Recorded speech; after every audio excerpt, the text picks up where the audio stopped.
ವೇದಶಾಖಾ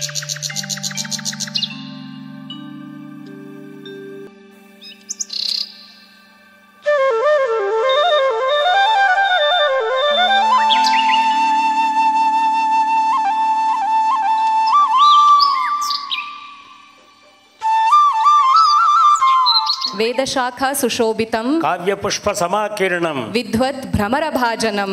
ಪುಟಮ್ಮ, ಮಾಮ, ಇವತ್ತಿನ ಲಾಸ್ಯ ಕಾರ್ಯಕ್ರಮ ಅದನ್ನು ಆನಂದಿಸಿದ ಮೇಲೆ ಹಾಸ್ಯದೊಂದಿಗೆ ಈಗ ಹಾಸ್ಯ ಕಾರ್ಯಕ್ರಮ. ಆ ಹಾಸ್ಯ ಕಾರ್ಯಕ್ರಮಕ್ಕೆ ಪರಮ ಪೂಜ್ಯರ ಮುಂದೆ ಪುಷ್ಪಾರ್ಚನೆಯನ್ನು ಮಾಡುವಾಗ ಸಂಸ್ಕೃತದಲ್ಲೊಂದು ಶ್ಲೋಕ ಹೇಳಿದರು.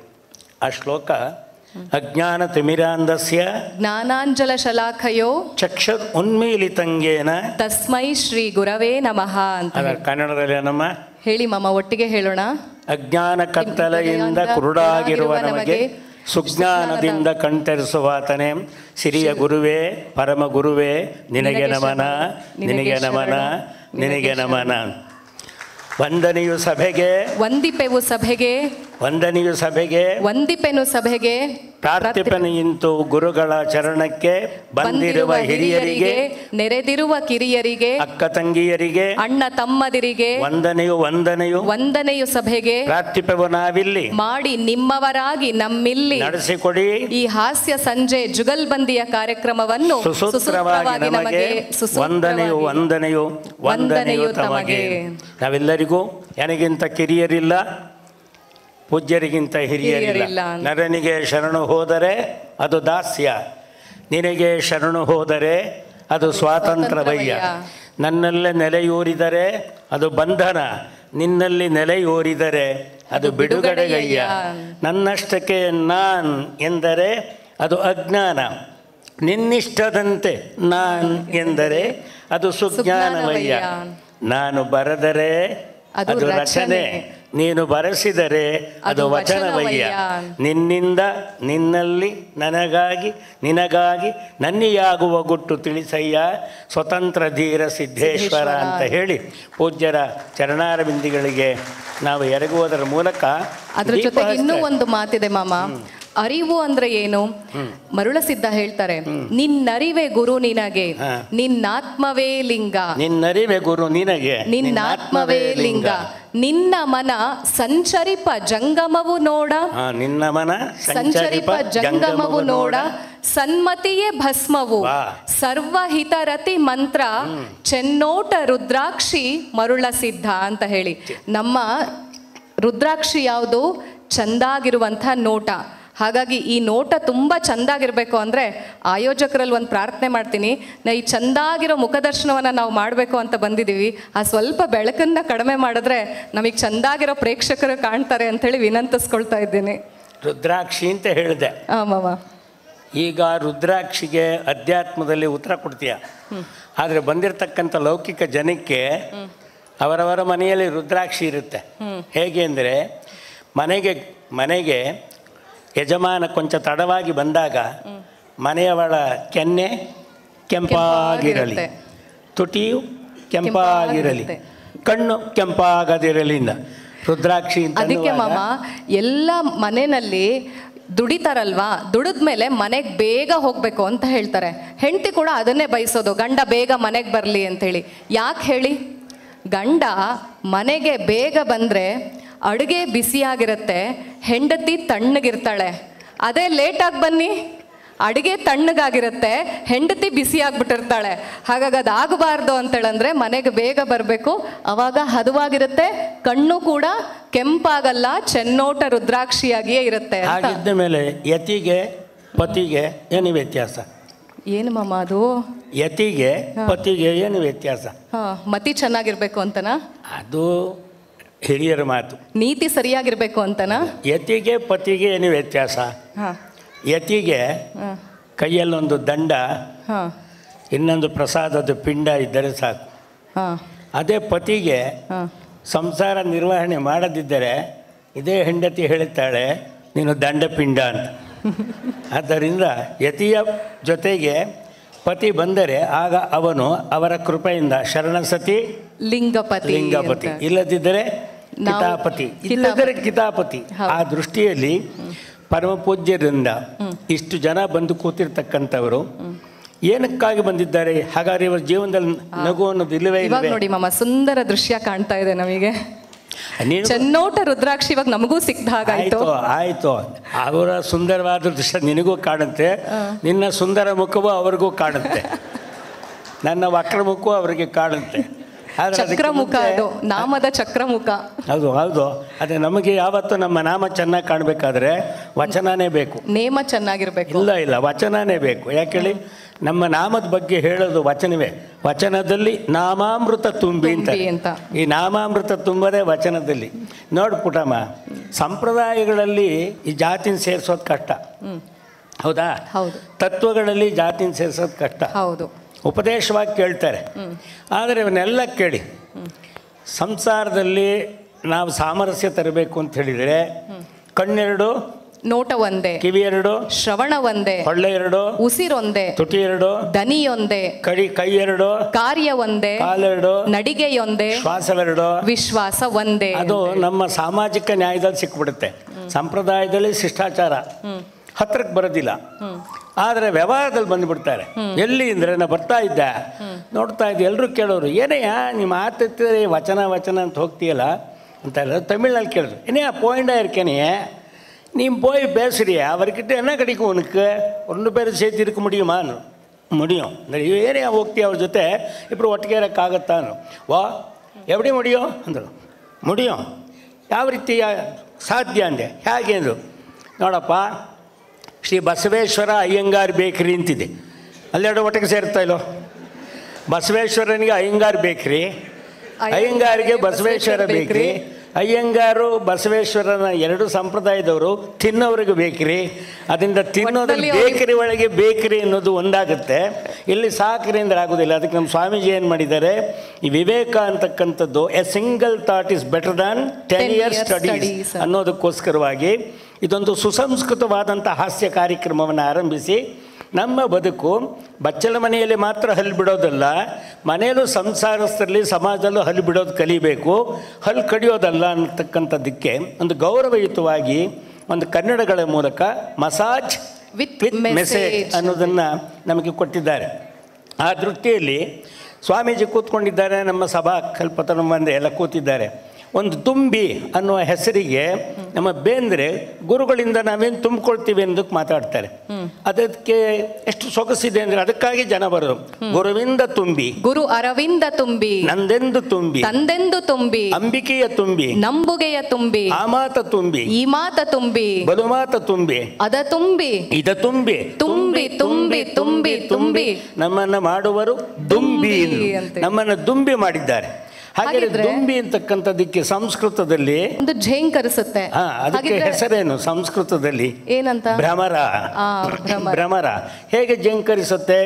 ಅದರಲ್ಲಿ ಏನಾದ್ರು ಕಾವ್ಯದ ಏನಾದ್ರು ಒಂದು ಭಾಗ ಇದೆಯಾ? ಲಕ್ಷ್ಮೀಶ್ ಕವಿ ಹೇಳಿದ, ಸ್ವಾಮೀಜಿಯವರು ಏರ್ಪಡಿಸುವ ಇಂಥ ಕಾರ್ಯಕ್ರಮಗಳು ವರವರ್ಣದಿಂದ ಶೋಭಿತವಾಗಿ, ರೂಪ ವಿಸ್ತಾರದಿಂದ ಚೆಲ್ವಾಗಿ, ಮಧುರತರ ನವರಸ ಭರಿತದಿಂದ ವಿಲಸಿತವಾಗಿ, ನಯನೋನು ರಾಗದಿಂ ಪ್ರಚುರಮಾಗಿ, ಮಕ್ಕಳು ನೃತ್ಯ ಮಾಡಿದ್ರಲ್ಲ, ನಯನೋನು ರಾಗದಿಂ ಪ್ರಚುರಮಾಗಿ, ನಿರುತ ಮಂಜುಳ ಶಬ್ದದಿಂದ ನಿರೂಪಣೆ ಮಾಡಿದ್ರಲ್ಲ, ಇಂಥ ಸೊಗಸಾದ ನಿರೂಪಣೆ, ಹೌದಾ? ಅಂದರೆ ನಿರುತ ಮಂಜುಳ ಶಬ್ದದಿಂದ ಕಿವಿಗಿಂಪಾಗಿ ಚರಿಸುವ ಸುಲಲಿತ ಷಟ್ಪದಿಗಳು ಎಡಬಿಡದೆ ತರಳಬಾಳು ಕೇಂದ್ರದಲ್ಲಿ ಪ್ರತಿ ತಿಂಗಳು ಝೇಂಕರಿಸಬಹುದೆಂದ ಯಾರು? ನಮ್ಮ ಲಕ್ಷ್ಮೀಶ ಕವಿ, ಹೌದಾ? ಅಂತ ಒಂದು ಭ್ರಮರವನ್ನು ನಮ್ಮ ಸಂಸ್ಕೃತದಲ್ಲಿ ಹೇಳುವ ಹಾಗೆ ಯಾವ ಮಾತಲ್ಲಿ ಹೇಳ್ತಾರೆ? ಸಭಾಕಲ್ಪತರು ಮುಂದೆ ವೇದ ಶಾಖಾ ಸುಶೋಭಿತಂ ಕಾವ್ಯ ಪುಷ್ಪ ಸಮಾಕಿರಣಂ ವಿದ್ವತ್ ಭ್ರಮರ ಭಾಜನ. ಆದರೆ ಭ್ರಮರ ಅಂತ ಹೇಳ್ಬೋದು, ಅದೇನಾದ್ರು ಜೇನಿಗೆ ಮಧು ಅಂತ ಹೇಳಕ್ ಹೋದರೆ ಆಗಲ್ಲ. ಯಾಕೆಂದರೆ ಮಧುವಿನಲ್ಲಿ 2 ಥರ ಇದೆ. ಜೇನು ಅಂತಕ್ಕಂಥದ್ದು 2 ಅಕ್ಷರ ಇದೆಯಲ್ಲ. ಹಾಗಿದ್ರೆ ನಿಮ್ಗೊಂದು ಪ್ರಶ್ನೆ ಕೇಳಲ ಮಾಮ, ಹೆಂಡತಿಗೋ ಪ್ರೇಯಸಿಗೋ ಏನು ವ್ಯತ್ಯಾಸ? ವಾ, ಅದು ಹೆಣ್ಮಕ್ಳೇ ಕೇಳಿದ್ರಿಂದ ನಮಗೆ ಅಪಾಯ ಇಲ್ಲ. ನಾವು ಕೇಳಿದ್ರೆ ಅದು ಹೆಣ್ಮಕ್ಳೇ ಯಾಕೆ ಕೇಳ್ತಾರೆ ಅಂದ್ರೆ ಅಂತ ಹೆಣ್ಮಕ್ಳುಗಳಿಗೂ ಸ್ಪಷ್ಟತೆ ಸಿಕ್ಬಿಡ್ಲಿ ಅಂತ ಹೇಳಿ ಕೇಳ್ತಾ ಇದೀನಿ ಮಾಮ. ಸಾಧಾರಣವಾಗಿ ಹೆಣ್ಮಕ್ಳ ಸ್ವಭಾವವೇ ಹಂಗೆ. ಅದು ಕಲಕೀರವಾಣಿಯರು ಕಾಳಾಹಿವೇಣಿಯರ್ ಕಲಬಮರಯಾನಿಯರ್ ಕಾಯಜ ನಿಧಾನಿಯರ್ ಕಲದೌತ ಗಾತ್ರಿಯರ್ ಕಂಜದಳ ವ್ಯತ್ಯರ್ ಕಲಶಕುಚ ಯುಗಳಿಯರ್ ಕನಕಮಣಿ ನಿಗಳಿಯರ್ ಕಳವಳಿಪವದನೆಯರ್ ಕುಲಿಶಾಭಿರದನೆಯರ್ ಕಳಿದುಳಿದರನ್ನೆಯರ್ ಕಾಂತಿ ಸಂಪನ್ನೆಯರ್ ಇಂಥ ಪ್ರಶ್ನೆಗಳನ್ನೇ ಕೇಳಿ ಎಡವಟ್ಟು ಮಾಡೋದು. ಇವತ್ತಿಗೂ ನೋಡಿ ಅಂತ ಪ್ರಶ್ನೆಯಿಂದ ತಾನೇ ಎಡವಟ್ಟ ಕೂತಿದೆ. ಇದೆಲ್ಲ ಸಿಕ್ಕಾಕ್ಸ್ಲಿಕ್ಕೆ ಒಂದ್ ದಾರಿ ನಮ್ಗಳಿಗೆ, ಅದಕ್ಕೆ ಉತ್ತರ ಹೇಳಿಸ್ಬಿಟ್ಟು ಸಿಕ್ಕಾಕ್ಸ್ಬಿಡ. ಆದರೂ ಕೂಡ ಅಂತೆ ಸುಕ್ಕು ಕಟ್ಟಿದ ಸೋಂಬೇರಿತದ ಗಂಡಸರ ಮುಖಕ್ಕೆ ಸ್ತ್ರೀ ಇಸ್ತ್ರಿ ಇದ್ದಂತೆ. ಐರನ್ ಆಮೇಲೆ ಐರನ್. ಯಾಕೆ ಅಂದ್ರೆ ಇಸ್ತ್ರಿ ಇಲ್ಲ ಅಂದ್ರೆ ಬರೀ ಬಟ್ಟೆ ಮಾತ್ರ ಮುದುಡುತ್ತೆ, ಸ್ತ್ರೀ ಇಲ್ಲ ಅಂದ್ರೆ ಮೈ ಮನಸ್ಸು ಎರಡೂ ಮುದುಡು ಹೋಗುತ್ತೆ. ಹಾಗಾಗಿ ಸ್ತ್ರೀ ಹೆಣ್ಣು ಅನ್ನೋದು ಈ ಪ್ರಕೃತಿಯ ಮೂಲ ಧರ್ಮ ಅದು ಅಂತ ಹೇಳಿ ಹೆಂಗ್ ಬೇಕಿದ್ರು ವ್ಯಾಖ್ಯಾನ ಮಾಡ್ಕೊಳ್ತಾರೆ. ನೀವು ಚಪ್ಪಾಳೆ ಹೊಡೆದು ಬಿಟ್ಟಿದ್ದೀರಿ, ಹೆಂಗ್ ಬೇಕಾದ್ರೆ ಮಾಡ್ಕೊಳ್ತೀರಿ. ಹೆಣ್ಮಕ್ಳೇ ಈಗ ಹೊಡೀರಿ ನೋಡ, ಈಗ ಹೊಡೀರಿ. ಹೆಣ್ಣಿಗೂ ನೀನ್ ಕೇಳಿದೆ, ಪ್ರೇಯಸಿಗೂ ಹೆಂಡತಿಗೂ ಏನು ವ್ಯತ್ಯಾಸ ನೋಡಿ. ಇಷ್ಟೇ ಸ್ವಾಮಿ, ಪ್ರೇಯಸಿಯ ಕರೆ ಜೇನು ಕುಡಿದಂತೆ, ಹೆಂಡತಿಯ ಕರೆ ಜೇನು ಕಡಿದಂತೆ. ಆಯ್ತಾ? ಇಷ್ಟೆಲ್ಲ ಹೇಳಿದ್ರಾ? ಸರಿ, ಇನ್ನೊಂದು ಮಾತು ಹೇಳಿ. ಒಂದು ದಾಸರ ಪದ ಇದೆ ಮಾಮ, ಸುಳ್ಳು ನಮ್ಮಲ್ಲಿಲ್ಲವಯ್ಯ. ಸುಳ್ಳು ನಮ್ಮನೆ ದೇವರು, ಇಲಿಯೂ ಒಲೆಯ ಹಚ್ಚಿದ ಕಂಡೆ, ಬೆಕ್ಕು ಬಕರಿ ಮಾಡಿದ ಕಂಡೆ, ಕಂಡೇ ನೋವ್ವ ಕಂಡೇ ನೋವ್ವ ಕಂಡೇ ನೋವ್ವ, ಮೆಣಸಿನಕಾಯಿ ಒನಕೆ ಗಾತರ ಅಂದ್ರು. ಅಂತಹ ಈಗ ಜೇನು ಕಡಿದಂತೆ ಅಂತ ಹೇಳಿದ್ರ, ಈಗ ನೋಡಿ ಸುಳ್ಳು ಹೇಳ್ಬಹುದಾ ನಾವು? ಸುಳ್ಳು ಪರ್ಮಿಟ್ ಇದೆಯಾ ಮಗುವೆ? ಆದ್ರೆ ಸುಳ್ಳಿಗೆ ಸುಳ್ಳು ಹೇಳೋರು ಇವತ್ತು ವೇದಿಕೆ ಮೇಲೆ ಇಲ್ಲ. ಯಾಕಂದ್ರೆ ಸ್ವಾಮೀಜಿ ಆಮೇಲೆ ಬಂದು ನಮ್ಗೆ ಆಶೀರ್ವಚನ ಮಾಡೋದ್ರಿಂದ ಅವ್ರು ಬಂದಿಲ್ಲ. ಸುಳ್ಳು ಹೇಳೋರು ಇದ್ದಾರೆ. ನಾನು ಮಠದಲ್ಲಿ ಬಂದ ಹಾಗೆ ಮಾತನಾಡಿದ್ದು ಸರಿ, ನಾನು ಬೆಂಗಳೂರಿಗೆ ಬಂದು ತರಳಬಾಳು ಕೇಂದ್ರದಲ್ಲಿ ಮಾತಾಡಿದ್ದು ಸರಿ, ನಾನು ಮೈದಾನದಲ್ಲಿ ಮಾತಾಡಿದ್ದು ಸರಿ. ಏಕೇನೆ ರಾಜಕಾರಣದಲ್ಲಿ ಸುಳ್ಳೇ ಕಂಪಲ್ಸರಿ. ಅದಕ್ಕೆ ಮಾಮ, ಈ ಸುಳ್ಳು ಅನ್ನೋದಿದೆಯಲ್ಲ, ಮಕ್ಕಳು ಸುಳ್ಳು ಹೇಳಿದ್ರೆ ಮಾತ್ರ ಅದು ಅಪರಾಧ ಆಗತ್ತೆ.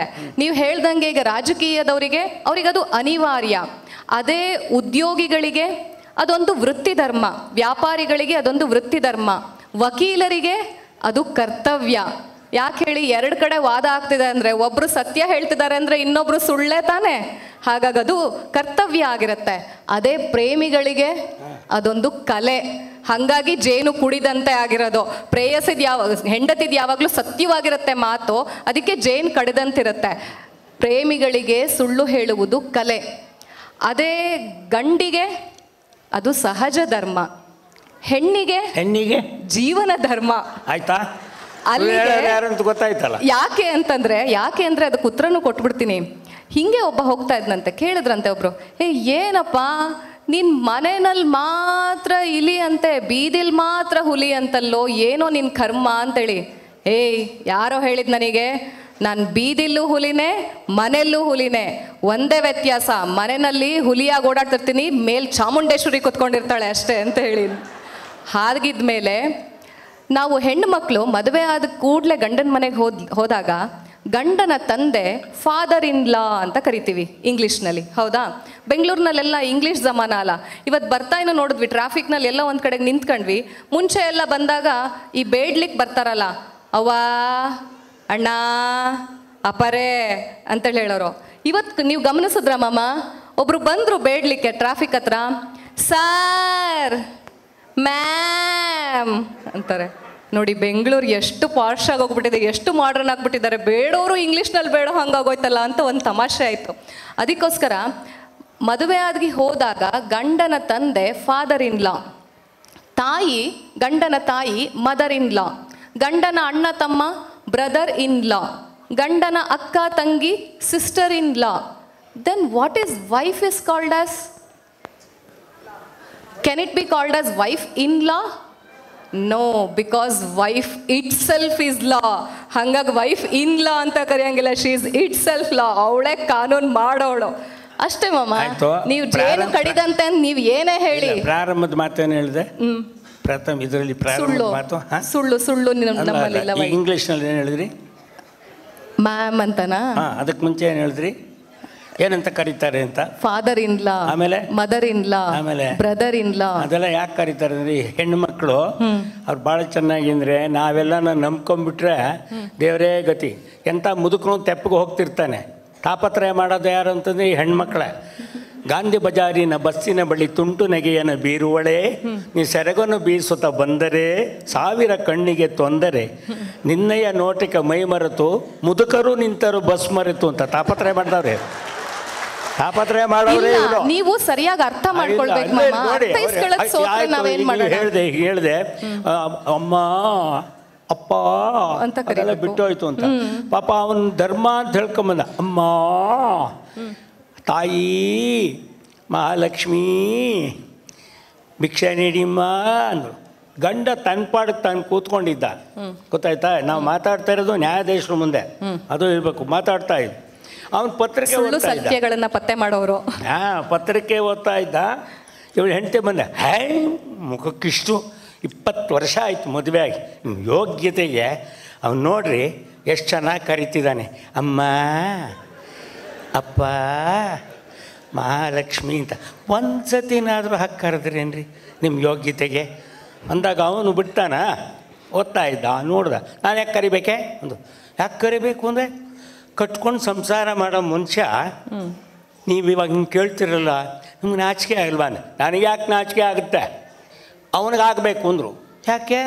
ಅವ್ನಿಗೆ ಎಷ್ಟು ರೀ ಮೊದಲು ನೋಡ್ರಿ ನನ್ನ ನಿಮ್ಮ ಅಪ್ಪನ ಮನೆದೇನೆ ತಗೊಂಬಂದು ಹಾಕರೆ ಅಂತ ಹಿಂಗೆ ಅಂದ್ರಿ ನೀವು. ಅದೇ ಅವನು ಅಮ್ಮ ಅಪ್ಪ ತಾಯಿ ಮಹಾಲಕ್ಷ್ಮಿನಲ್ರಿ, ಎಂಥ ಮಹಾಲಕ್ಷ್ಮಿ ಅಂತ ಹೇಳಿದಾರಿ ಅಂತ. ಅವಾಗಂದ ಗಂಡಸರು ಎಷ್ಟು ಚುರುಕಿರ್ತಾರೆ ಅಂತ ಕೇಳು. ನೋಡಿ, ನ್ಯಾಯಾಧೀಶರು ಕನ್ನಡಕ ಹಾಕಿದ್ದಾರೆ. ಎಷ್ಟು ಚುರುಕಿರ್ತಾರೆ ಅಂದರೆ ಹೇಳ್ದ ಅವನು, ನಾನು ಯಾಕೆ ಕರೀಲಿ, ಯಾಕೆ ಕರೀಲಿ, ಕರಿಯೋನು ಯಾವತ್ತು ಕಣ್ಣು ಬಿಟ್ಕೊಂಡು ಕರಿಬೇಕು, ಅವ್ನು ಕಣ್ಣು ಮುಚ್ಕೊಂಡು ಕರಿತಾನಲ್ಲಿ ಅಂಥದ್ದೇನು ನನಗೆ ಅಂದರು. ಅವಾಗ ಇವ್ರಿಗೆ ತಡ್ಕೊಳಕ್ಕಾಗಲಿಲ್ಲ. ಇವರು ಶುರು ಮಾಡಿದರು, ಅಪ್ಪ ಅಯ್ಯ ಅಣ್ಣ ಕರಿಯೋನು ಕರಿತೀಯ, ಅದು ಯಾಕಪ್ಪ ಹಂಗೆ ಕಣ್ಣು ಮುಚ್ಕೊಂಡು ಕರಿತೀಯ ಅಂದು. ಅವನಂದ.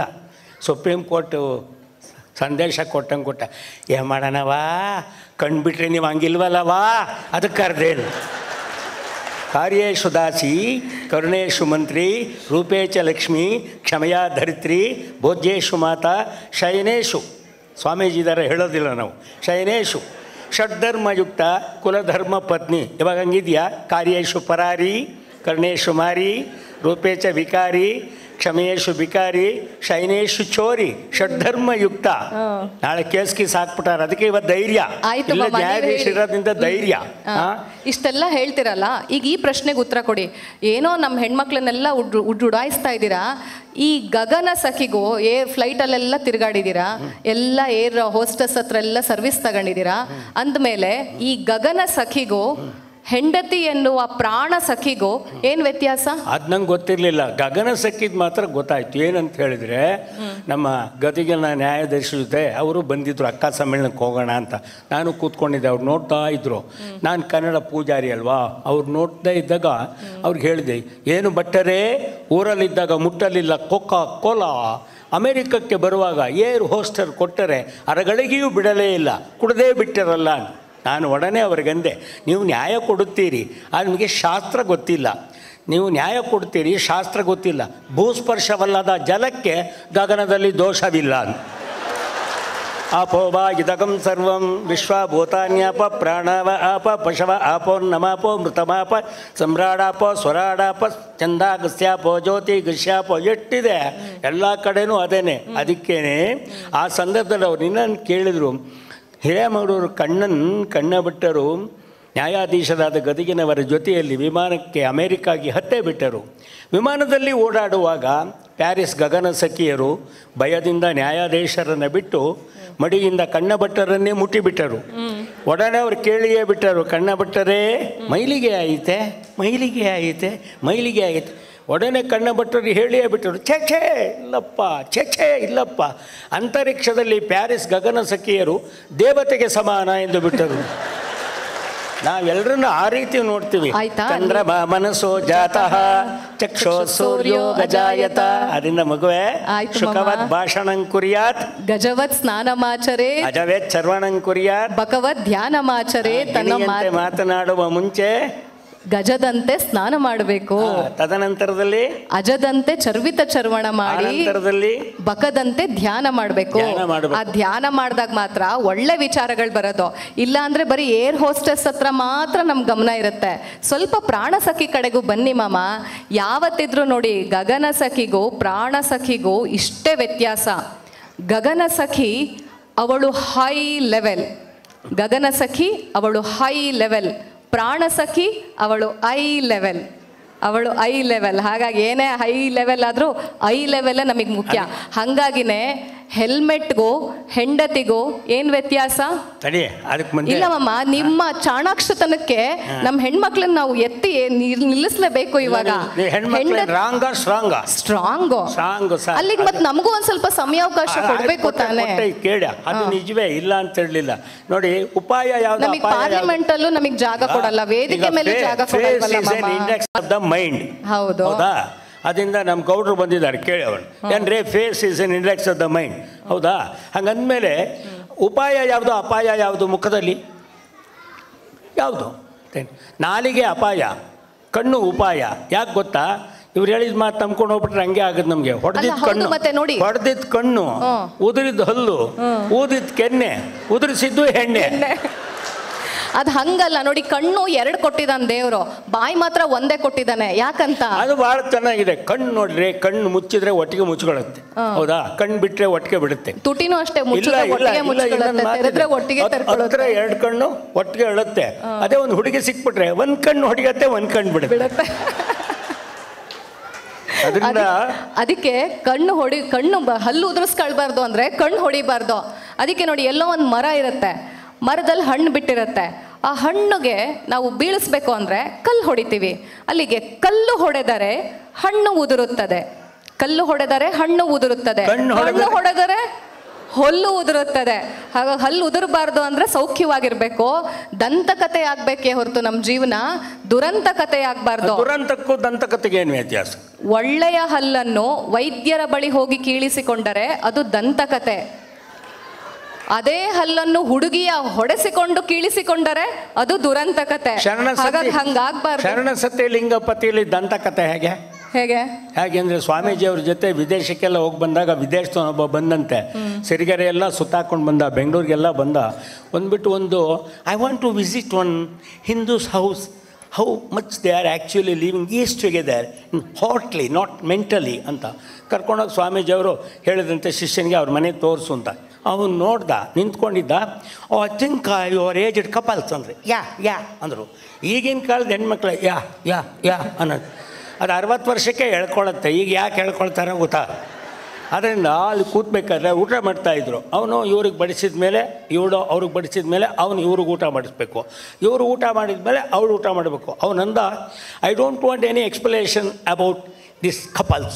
When I saw in my own eyes, I can understand what a fantastic cooperation in between these two heart. ಅಂದಾಗ ಅವಳು ಗೊತ್ತಾಗಲಿಲ್ಲ. ಗಂಡನ ಕೇಳಿದ್ರು, ಏನು ಹೇಳ್ತಿದ್ದಾನೆ ಅವನು ಅಂತ. ನೋಡಿ, ಗಂಡ ಹೆಂಡ್ತಿಲಿ ಎಷ್ಟು ಚೆನ್ನಾಗಿ ಒಬ್ರಿಗೊಬ್ರಿಗೆ ಹೊಂದಾಣಿಕೆ ಇದೆ, ನಮ್ಮ ದೇಶದಲ್ಲಿ ಇದೆಲ್ಲ ಇಲ್ಲ. ನೋಡಿ, ನಂಗೆ ಸಂತೋಷ ಆಯಿತು. ಡಾಕ್ಟರ್ ಸ್ವಾಮೀಜಿಗಳ ಜೊತೆ ಫಾರಿನ್ನಿಂದ ನಾನು ಬಂದಿದ್ದು ಸಾರ್ಥಕವಾಯಿತು ಅಂಥೇಳಿ ಅವನು ಅಂದ್ಕೊಂಡು ಅವನ ಮನೆಯಲ್ಲಿ ಅವನ ಹೆಂಡ್ತಿಗೆ ಹೋಗಿ ಹೇಳ್ಬೇಕಂತೆ, you see when we want to is together this happiness, cooperation is very important, no question of operation ಅಂತ. ಆವಾಗ ಅವಳು ಅನ್ನಲಂತೆ, ಅವ್ನಿಗೆ ಹೇಳಿ, ಅವ್ನಿಗೆ ಇಂಗ್ಲೀಷ್ ಒಂದೇ ಬರೋದು, ಕನ್ನಡ ಇಲ್ಲಿ ಬರುತ್ತೆ. ಮುಂಡಾಮೋತು ನಮ್ಮಲ್ಲೇ ಶರಣಸತಿ ಲಿಂಗಪತಿ ಇರೋದು ಒಂದೇ ಹಲ್ ಸೆಟ್ಟು. ಅವನು ಊಟ ಮಾಡಿದ ಮೇಲೆ ಅದನ್ನು ಕೊಟ್ಟರೆ ತೊಳ್ಕೊಂಡು ನಾನು ಮತ್ತೆ ಊಟ ಮಾಡಬೇಕೇ ಹೊರತು ಶರಣಸತಿ ಲಿಂಗಪತಿ ಅಂತ ಯಾರು ಹೇಳಿದ್ದೀವೆಲ್ಲ ಹಿಂಗೆ ನೋಡಿ ಅಂದರು. ಕೆಲವು ಸತಿ ಅರ್ಥ ಆಗೋದಕ್ಕಿಂತ ಅರ್ಥ ಆಗದೇ ಇರೋದೇ ವಾಸಿ. ಅದರಲ್ಲಿ ಸತ್ಯವನ್ನು ನೀನು ಹೇಳ್ಕೊಂಬಂದೆಲ್ಲ ಸುಳ್ಳು ಸತ್ಯ ಅಂತೇಳಿ, ಸುಳ್ಳು ಹೇಳೋದಕ್ಕೆ ಹೆಣ್ಮಕ್ಳಿಗಿಂತ ಸತ್ಯ ಹೇಳೋದೇ ಜಾಸ್ತಿ. ನೀವು ಏನಿಲ್ಲ, 2 ಸುಳ್ಳು ಸೇರಿದರೆ 1 ಸತ್ಯ, ಅದಕ್ಕೆ ನಿದರ್ಶನ ದಾಂಪತ್ಯ ಅಂತ. ಹಾಗಾಗಿ 2 ಸುಳ್ಳೆ 2 ಕಡೆನೋ. ಹಾಗಾಗಿನೇ ಹೆಲ್ಮೆಟ್ ಆಗಲಿ ಹೆಂಡತಿ ಆಗಲಿ ಎರಡನ್ನೂ ಕೂಡ ತಲೆಯ ಮೇಲಿಟ್ಟುಕೊಂಡರೆ ನೀವು ಕ್ಷೇಮ ಅಂತ. ಹಾಗಾಗಿ ಒಂದು ಪ್ರಶ್ನೆ ಕೇಳ್ತೀನಿ, ಎಲ್ಲ ಸಾಮಾನ್ಯ ದಂಪತಿಗಳು ಸೇರಿದ್ದೀರಾ, ಮಾಮ ಏನೋ ಅವಾಗ್ಲಿಂದ ಹೆಣ್ಮಕ್ಳನ್ನ ಗೋಳಾಡ್ಸಿದ್ದೆ ಸಾಮಾನ್ಯ ದಂಪತಿಗಳು ಅವ್ರು ಬರ್ಬೇಕಾದ್ರೆ ನೋಡಿದ ಒಬ್ಬೊಬ್ಬರು ಅಸಾಮಾನ್ಯ ದಂಪತಿಗಳು ಅಂತ ಹೇಳೋಣ. ಇವಾಗ ಅಸಾಮಾನ್ಯ ದಂಪತಿಗಳು ಸೇರಿದ್ದಾರೆ. ಇವಾಗ ಎಲ್ಲರೂ ಸತ್ಯವನ್ನೇ ಹೇಳಬೇಕು. ಸ್ವಾಮೀಜಿಗಳ ಮುಂದೆ ನಾವು ಕೂತಾಗಂತೂ ಸುಳ್ಳು ಹೇಳಂಗೆ ಇಲ್ಲ, ಅದು ಮಹಾ ಅಪರಾಧ ಆಗತ್ತೆ. ಈಗ ಸತ್ಯ ಹೇಳಿ ಗಂಡ ಹೆಂಡತಿಯ ನಡುವೆ ಯಾರು ಯಾರಿಗೆ ಹೆದರೋದು? ಗಂಡ ಹೆಂಡತಿಗೆ ಹೆದರೋದ, ಹೆಂಡತಿ ಗಂಡನಿಗೆ ಹೆದರೋದ? ಮ್ಯೂಚುವಲ್ಲ? ಅದು ಸಮ ಎಲ್ಲ ಆಗ್ಬಾರ್ದು. ಗೊತ್ತು, ಸತ್ಯ ಬಾಯಿ ಬಿಡಿ, ನಮಗೆ ಗೊತ್ತಿದೆ, ಹೇಳಿ. ಅದು ಏನಾಗಿದೆ ಉತ್ತರ ಹೇಳಕ್ಕೆ ಏನಾಗಿದೆ ಗೊತ್ತಾ? ಈ ಒಂದು ಗಂಡು ಒಂದು ಹೆಣ್ಣು ಮಾತಾಡೋದೇ ಏನೇನೋ ರಂಪ ಆಗುತ್ತೆ. ನನ್ನ ಗಂಡ ಹೆಂಡತಿ ಮಾತಾಡಿದ್ದೆಲ್ಲ ಕೇಳ್ಕೊಂಡ್ರೆ ಏನು ರಂಪ ಅಂತ ಅಲ್ಲ. ಅದಕ್ಕೆ ಇವತ್ತೆಲ್ಲರಿಗೂ ಬಿ ಪಿ ಜಾಸ್ತಿ ಅಲ್ಲ ಮಾಮ. ಒಂದು ಹೈ ಬಿ ಪಿ ಇರುತ್ತೆ, ಇಲ್ಲ ಲೋ ಬಿ ಪಿ ಇರುತ್ತೆ. ಅದಕ್ಕೆ ಪರಿಹಾರ ಏನು? ಒಂದಷ್ಟು ಮಾತ್ರ ನುಂಗೋದಲ್ಲ, ಹಾಸ್ಯ ಕೇಳೋದು ಒಂದು, ಅದ್ರ ಜೊತೆಗೆ ಪ್ರತಿನಿತ್ಯ ಹಾಸ್ಯ ಕೇಳೋಕ್ಕಾಗತ್ತಾ? ಆದರೆ ಇನ್ನೇನು ದೊಡ್ಡ ಪರಿಹಾರ ಮಾಡ್ಬೋದು? ಹೆಣ್ಣಿಗೆ ಹೈ ಬಿ ಪಿ ಇದ್ದರೆ ತವ್ರ ಮನೆಗೆ ಫೋನ್ ಮಾಡಿ ಮಾತಾಡಬೇಕು. ತವ್ರ ಮನೆಗೆ ಫೋನ್ ಮಾಡಿ 20 ನಿಮಿಷ ಮಾತಾಡಿದ್ರೆ ಹೈ ಬಿ ಪಿ ಇರೋದು ನಾರ್ಮಲ್ ಆಗುತ್ತೆ. ಲೋ ಬಿ ಪಿ ಆದರೆ ಅದೇ 20 ನಿಮಿಷ ಅತ್ತೆ ಮನೆಯವ್ರ ಜೊತೆಗೆ ಮಾತಾಡಬೇಕು, ಅವಾಗ ನಾರ್ಮಲ್ಲಿಗೆ ಬರುತ್ತೆ.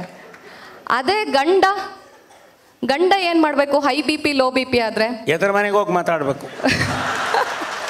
Very exactly true.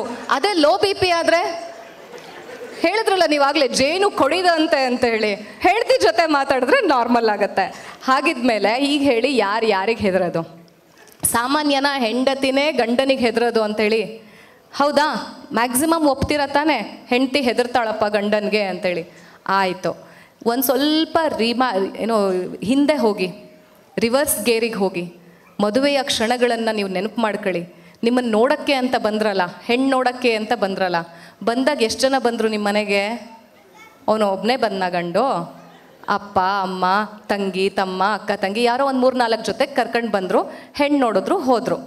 ಆಮೇಲೆ ನಿಶ್ಚಿತಾರ್ಥ ಎಲ್ಲ ನಿಶ್ಚಯ ಆಯಿತು, ಮುಹೂರ್ತ ಎಲ್ಲ ಆಯಿತು, ನಿಶ್ಚಿತಾರ್ಥ ಮಾಡೋಕ್ಕೆ ಅಂತ ಬಂದರು.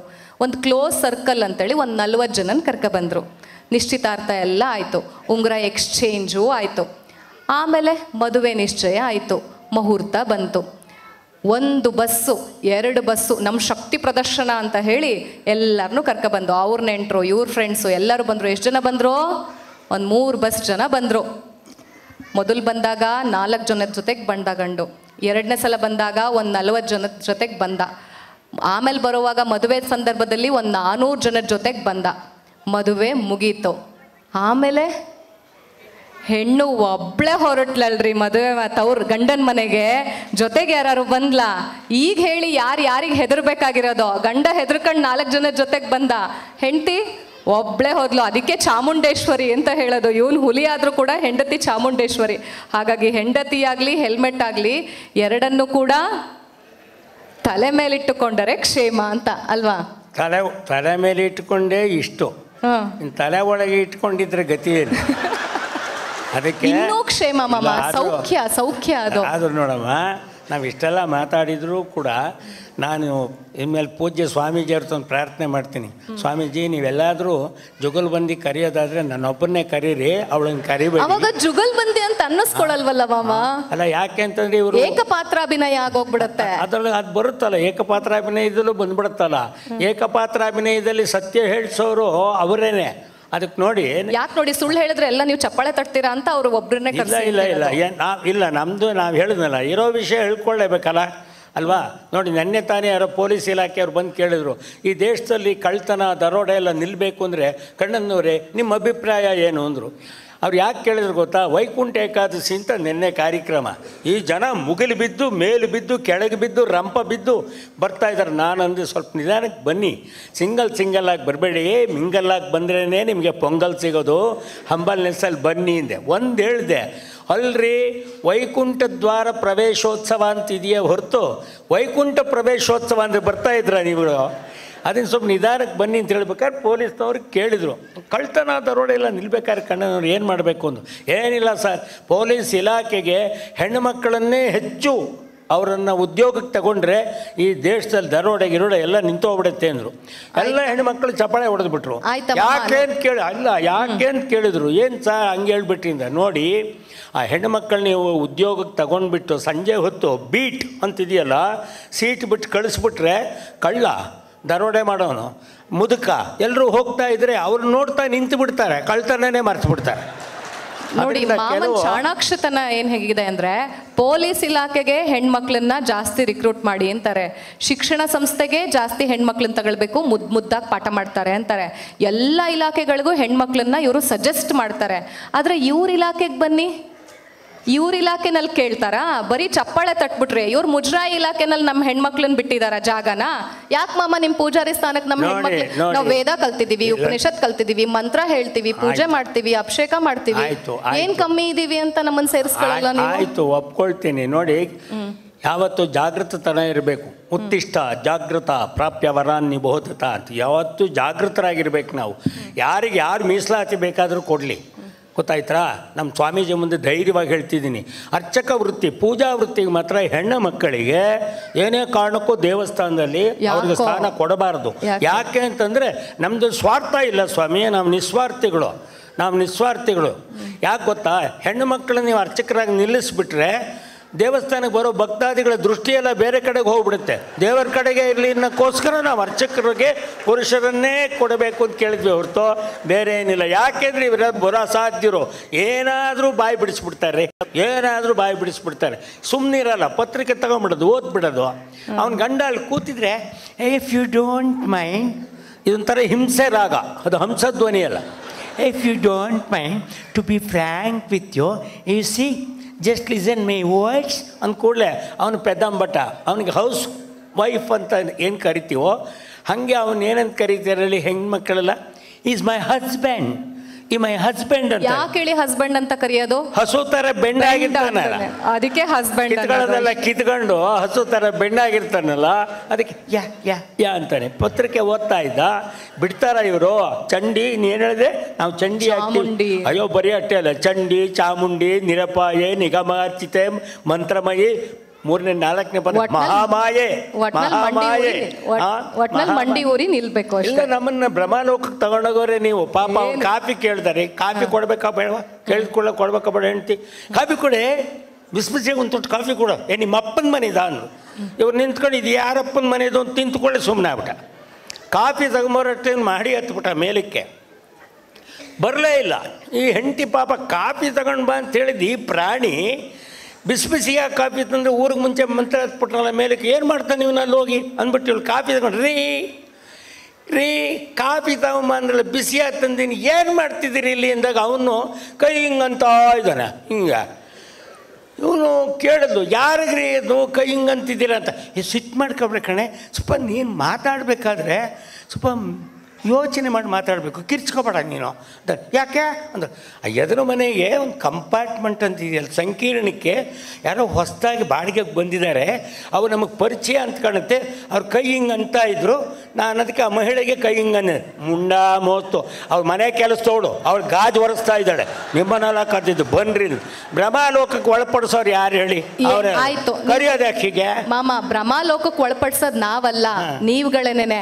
ಪಾಪ ಹೆಂಡತಿ ದೀಪಾವಳಿ ಆಫರ್ ಅಂತ ಹೇಳಿ ಮಿಕ್ಸಿ ತಗೊಂಡು ಬರೋಣ ಅಂತೇಳಿ ಗಂಡನ್ ಕರ್ಕೊಂಡು ಬರ್ತಾಳೆ. ಒಂದು ಒಳ್ಳೆ ಶೋರೂಮು, ಹಳೆ ಮಿಕ್ಸಿ ತಾಂಡೋಗಿರ್ತಾಳೆ, ಹೊಸ ಮಿಕ್ಸಿ ಎಕ್ಸ್ಚೇಂಜ್ ಮಾಡ್ಕೊಳ್ಳೋಣ ಅಂತೇಳಿ ಹುಡುಕ್ತಾ ಇರ್ತಾಳೆ. ಇತ್ತು ತಗೊಳ್ಳೋಣ, ಅದು ತಗೊಳ್ಳೋಣ, ಪ್ರೀತಿ ಅಂತೆ, ಪ್ರೆಸ್ಟೀಜ್ ಅಂತೆ, 106 ನೋಡ್ತಾ ಇರ್ತಾಳೆ. ಆಮೇಲೆ ನೋಡಿ ಸಾಕಾಗಿ ಗಂಡ ಅನ್ನೋನು ಎಲ್ಲೋದ ಅಂತೇಳಿ ತಿರುಗಿ ನೋಡಿದ್ರೆ, ಗಂಡ ಅನ್ನೋನು ಅಲ್ಲಿ ಇಲ್ಲಿ ಮಿಕ್ಸಿ ನೋಡೋದು ಬಿಟ್ಟು ಅಲ್ಲಿ ಸೇಲ್ಸ್ ಗರ್ಲನ್ನು ನೋಡ್ತಾ ನಿಂತಿದ್ದಾನೆ. ಏನು ಹೆಂಡತಿ ಹೇಳಿದ್ಲ ಸೇಲ್ಸ್ ಗರ್ಲ್ ನೋಡ್ತಾ ನಿಂತ್ಲು ಅಂತ? ಸರಿ, ಇವಳು ಬ್ರಹ್ಮಲೋಕಕ್ಕೆ ಹೋಗಿದ್ಯಾ? ಒಂದು ರಿಯಾಯಿತಿ, ಒಂದು ಕೊಂಡರೆ ಇನ್ನೊಂದು ರಿಯಾಯಿತಿ ಅಂದ್ರು, ಏನೋ ಇರ್ಬೋದು ಅಂತ ನೋಡು. ರಿಯಾಯಿತಿ ಇದ್ದಿದ್ದು ಅದಕ್ಕೆ ಮೆತ್ತಗೆ ಹೆಂಡತಿ ಹೋಗ್ಬಿಟ್ಟು ಗಂಡನ್ ಕೇಳ್ತಾಳೆ, ರೀ ಎಕ್ಸ್ಚೇಂಜ್ ಇರೋದು ಮಿಕ್ಸಿಗೆ ಮಾತ್ರ, ಹೆಂಡತಿಗಲ್ಲ, ನಡೀರಿ ಮನೆಗೆ ಹೋಗೋಣ ಅಂತ ಹೇಳಿ.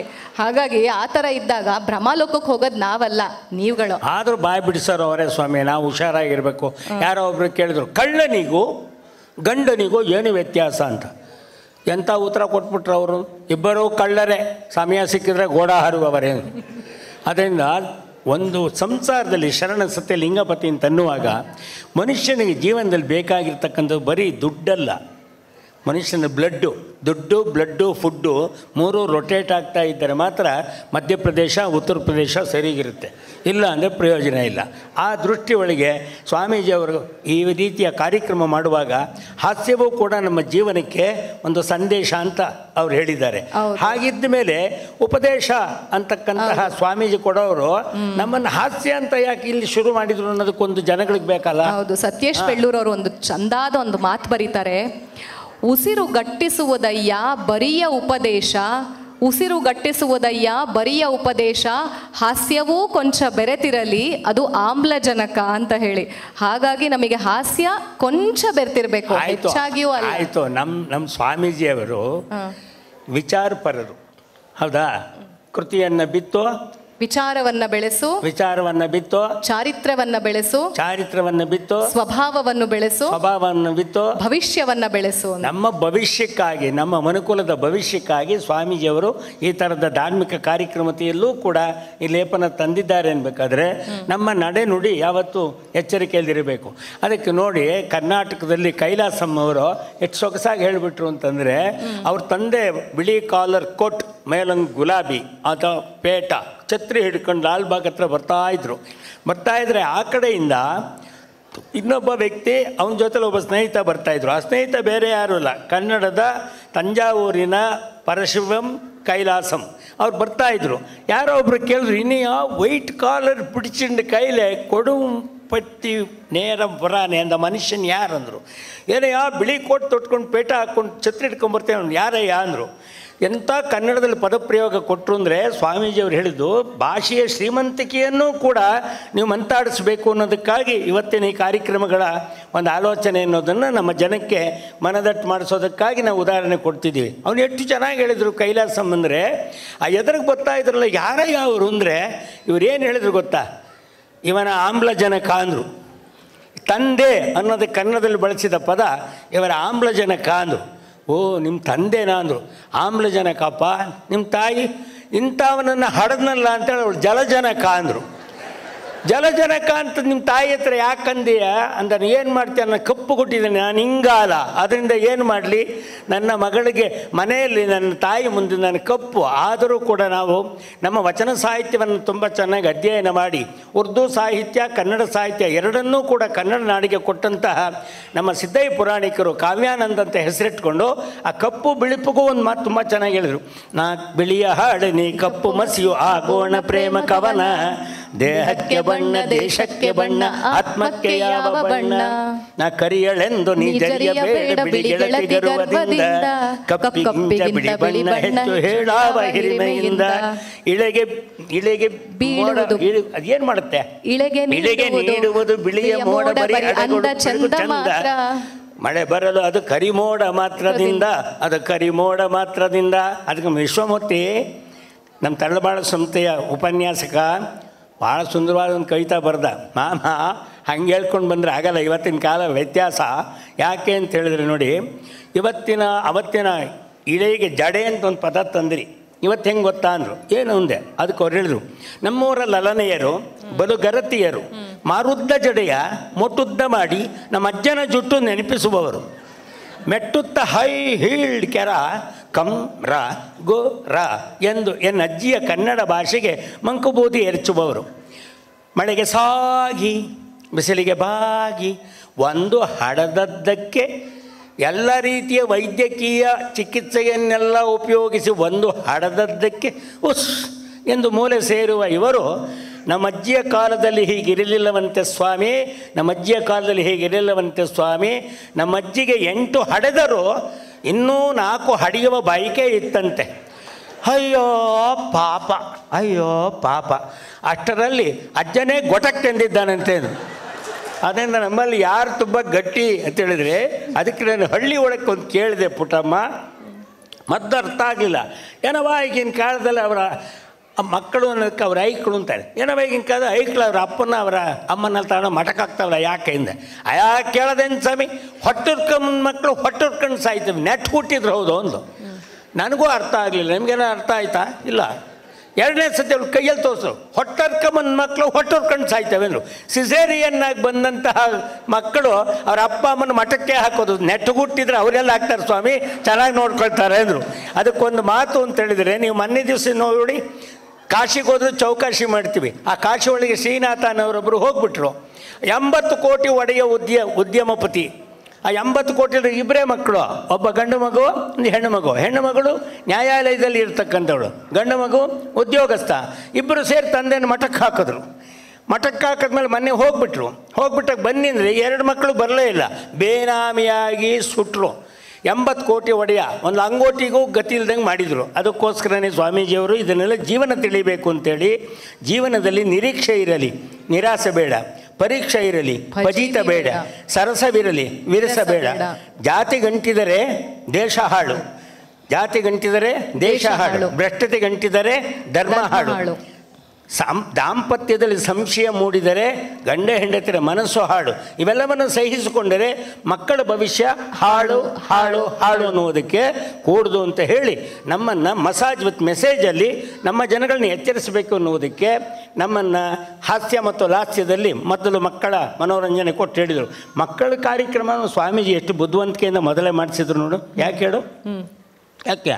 ಕಲೆಯಾಗಿ ಅರಳಿ, ಸಂಸ್ಕೃತಿಯಾಗಿ ತೋರಿ, ಸಾಹಿತ್ಯಕವಾಗಿ ಮುಡಿಯೇರಬೇಕು ಅಂತ ಹೇಳಿ. ಸೂಪರ್ ಪರ. ಹಾಗಿದ್ಮೇಲೆ ಸ್ವಾಮೀಜಿಯವರ ಮೂಲಕ ನಾವಿಲ್ಲೆಲ್ಲ ಸೇರ್ಕೊಂಡು ಮಾತುಕತೆಗೆ ಬರ್ತೀವಲ್ಲ, ಕೇಳಬೇಕಾದ್ರೆ ಅವರ 3 ವಿಷಯಗಳಿರುತ್ತೆ. ನಾವು ಸ್ವಾಮೀಜಿಯವ್ರು ಹೊಗಳಕ್ಕೆ ಬಂದಿಲ್ಲ, ನಮ್ಮ ಜನ ಸರಿಯಾಗಿ ತಿಳಿಬೇಕು, ವಿವೇಕತೆಯನ್ನು ತಿಳಿಬೇಕು.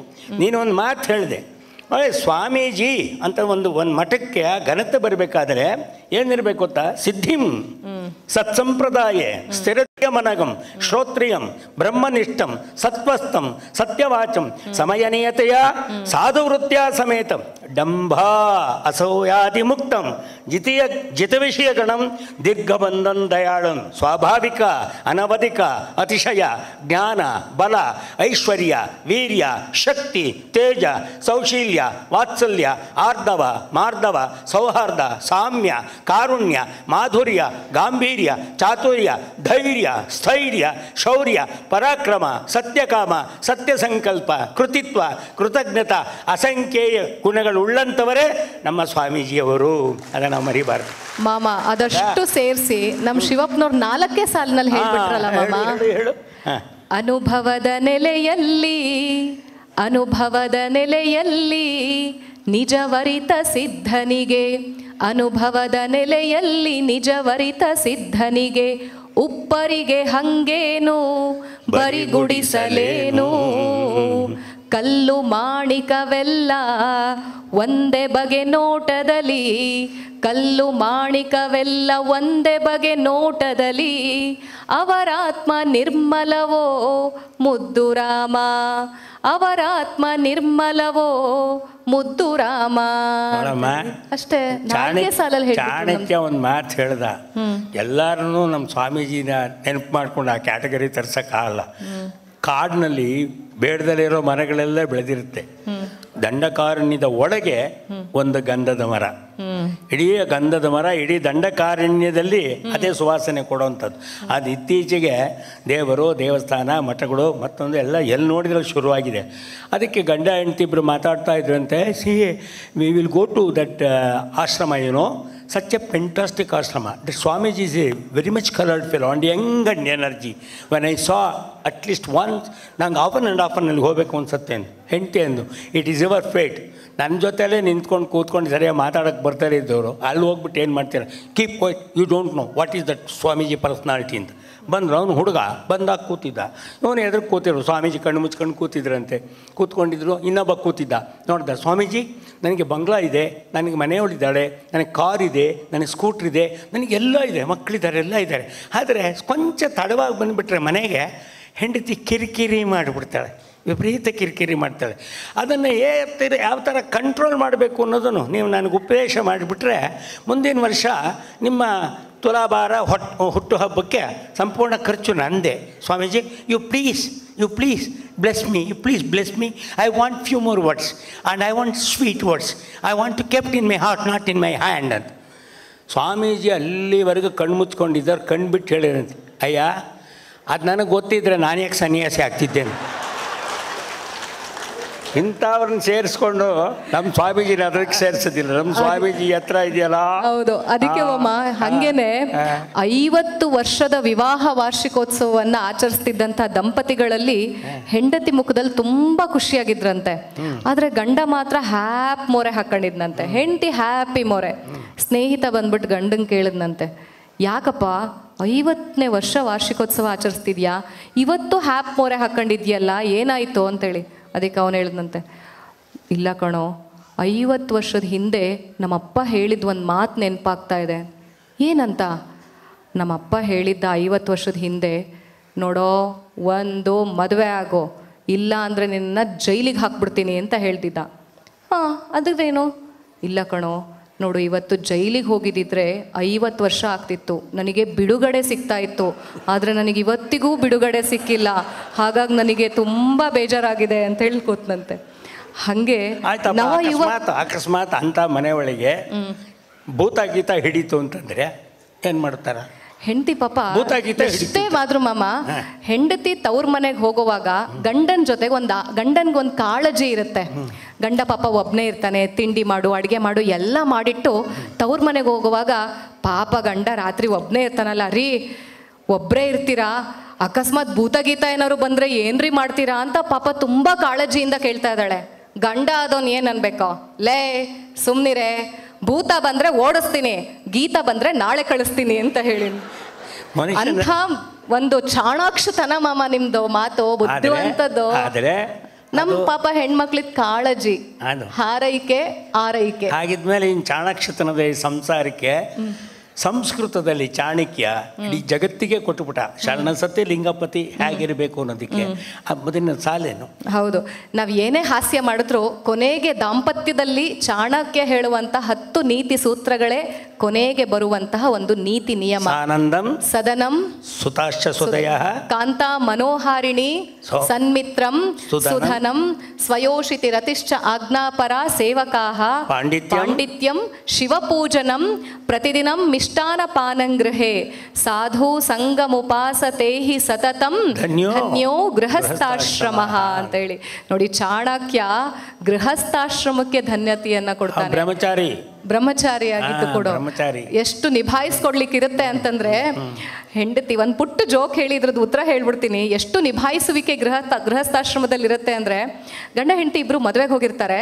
ಹೆಂಡತಿ ಅಲ್ಲಿ ಒಡವೆ ವಸ್ತ್ರ ಹಾಕೊಂಡಿರೋ ಹೆಣ್ಮಕ್ಳನ್ನೆಲ್ಲ ನೋಡ್ಬಿಟ್ಟು ಗಂಡನ ಹತ್ರಕ್ಕೆ ಬಂದು, ನೋಡ್ರಿ ಆ ಹೆಣ್ಮಕ್ಳು ಎಷ್ಟು ಚೆನ್ನಾಗಿ ಒಡವೆ ವಸ್ತ್ರ ಚಿನ್ನ ಬೆಳ್ಳಿ ತೊಟ್ಕೊಂಡು ಎಷ್ಟು ಚೆನ್ನಾಗಿ ಬಂದಿದ್ದಾರೆ, ನೀವು ಇದರ ಏನು ಕೊಡ್ಸಿಲ್ಲ, ಹೊಟ್ಟೆ ಉರಿತಾ ಇದೆ ನನಗೆ ಅವ್ರನ್ನೆಲ್ಲ ನೋಡಿ, ಗೊತ್ತಾ ಅಂತೇಳಿ. ಇವನಿದ್ದವನು, ಸುಮ್ಮನಿರೇ, ನೋಡಿ ಎಷ್ಟು ಚೆನ್ನಾಗಿ ಹಾಕ್ಕೊಂಡು ಬಂದಿದ್ದಾರೆ, ಎಷ್ಟು ಚೆನ್ನಾಗಿ ಕಾಣಿಸ್ತಾ ಇದ್ದಾರೆ ನೋಡಿ, ಎಷ್ಟು ಮುದ್ದಾಗಿ ಕಾಣಿಸ್ತಾ ಇದ್ದಾರೆ ನೋಡಿ. ಸುಮ್ಮನಿರೇ, ಯಾಕ್ರಿ, ನಿನಗೆ ಒಡವೆ ವಸ್ತ್ರ ನೋಡಿ ಹೊಟ್ಟೆ ಉರಿತಿದೆ, ನನಗೆ ಅವರನ್ನೇ ನೋಡಿ ಹೊಟ್ಟೆ ಉರಿತಿದೆ ಕಣೆ, ನೀನೇನು ಹೇಳ್ತೀಯ ಇವಾಗ ಇದಕ್ಕೆ ಅಂತೇಳಿ. Whatever we say, finally ಸಾನಂದಂ ಸದನಂ, ಒಳ್ಳೆಯ ಸುಂದರವಾದ ಮನೆ, ಸಾನಂದಂ ಸದನಂ, ಆನಂದಭರಿತವಾದಂತಹ ಮನೆ, ಸುತಾಶ್ಚ ಸುದಯ, ಮಾತು ಕೇಳುವಂತಹ ಮಕ್ಕಳು, ಕಾಂತಾ ಮನೋಹಾರಿಣಿ, ಕಾಂತಿಯುತವಾದ ಪತ್ನಿ, ಸನ್ಮಿತ್ರಂ, ಒಳ್ಳೆಯ ಸ್ನೇಹಿತರು, ಸುಧನಂ, ಧರ್ಮಪರತೆಯಿಂದ ಗಳಿಸಿದಂತಹ ಹಣ, ಸುಧನಂ, ಸ್ವಯೋಷಿತಿ ರತಿಶ್ಚ ಆಜ್ಞಾಪರ ಸೇವಕಾಹ, ಮಾತು ಕೇಳುವಂತಹ ಸೇವಕರು, ಆಮೇಲೆ ಪ್ರತಿದಿನ ಮಿಷ್ಟಾನ ಪಾನಂಗೃಹೆ, ಪಾಂಡಿತ್ಯಂ, ಅಧ್ಯಯನ, ಪ್ರತಿದಿನ ಮನೆಯಲ್ಲಿ ಇರಿಸುವಂತಹ ಅಧ್ಯಯನ, ಶಿವಪೂಜನಂ, ಶಿವನನ್ನು ಆರಾಧಿಸುವಂತಹ ಕ್ರಮ, ಪ್ರತಿದಿನ ಮಿಷ್ಟಾನ ಪಾನಂಗೃಹೆ, ಸಹಭೋಜನ, ಎಲ್ಲರೊಟ್ಟಿಗೆ ನಡೆಸುವಂತಹ ಸಹಭೋಜನ, ಸಾಧು ಸಂಗಮುಪಾಸತೇಹಿ ಸತತಂ, ಸಾಧುಗಳನ್ನು, ಶರಣರನ್ನು, ಸಂಗರನ್ನು ಪ್ರತಿದಿನವೂ ಆರಾಧಿಸುವಂತಹ ಕ್ರಮ ಯಾರಲ್ಲಿ ಇದೆಯೋ ಅಂಥ ಎಲ್ಲ ಸದ್ಗೃಹಸ್ಥರಿಗೆ ನಾನು ಧನ್ಯತೆಯನ್ನು ಕೊಡ್ತೀನಿ ಅಂತ ಹೇಳಿ ಯಾರು ಹೇಳೋದು? ಚಾಣಾಕ್ಷ ಮಾತಿನ ಚಾಣಕ್ಯ. ಹಾಗಿದ್ದ ಮೇಲೆ ಈ ಕನ್ನಡವನ್ನೇ ಪಕ್ಕಕ್ಕಿರಿಸಿಬಿಟ್ಟು ಸಂಸ್ಕೃತವನ್ನೂ ಮುಟ್ಟದಲೆ ಇಂಗ್ಲೀಷ್ನಲ್ಲಿ ತಂದು ತುರ್ಕಿದ್ದಾರೆ. ಮಮ್ ಅಂತ, ಡ್ರಮ್, ಮ್ಯಾಕ್ಸಿಮಮ್. ಅದಕ್ಕೆ ಕನ್ನಡದಲ್ಲಿ ಕವಿ ಹೇಳ್ದ, ಅಮ್ಮ ಎಂದರೆ ಅವ್ವ, ಮಮ್ಮಿ ಎಂದರೆ ದೆವ್ವ. ಆ ದೃಷ್ಟಿ ಒಳಗೆ ಸೈಂಟ್ ಅಂತ ಮಕ್ಕಳಿಗೆ ಸಂತರು ಅಂದರೆ ಗೊತ್ತಾಗಲ್ಲ. ವಿ ವಿಲ್ ಗೋ ಟು ಆಶ್ರಮ ಅಂತ ಏನಕ್ಕೆ ಅಂತ ಕೇಳಿ, ವೈ ಅಂದರೆ you better you go and get it blessing words with saint. What is saint ಅಂದ್, what is saint? And what is difference between saint and scientist? Andru. Saint and scientist, they are always nearest and dearest. They are always in rest, no rest. No rest. They are always in no rest. ಆಯ್ತಾ? Even just if we follow saint and scientist words, our life it comes to best. ಆಗನ್ಬೇಕಾದ್ರೆ saint ಅನ್ನಕ್ಕೆ SAINT. Yes. S ಅಂದ್ರೆ ಏನು ಮಾಮ? Sacrificer. S sacrificer, ತ್ಯಾಗಿ. A adventure, ಅನುಭಾವಿ. I intutor, ಅಂತರ್ಬೋಧಕ. N nature partner, ಪ್ರಕೃತಿ ಪುರುಷ.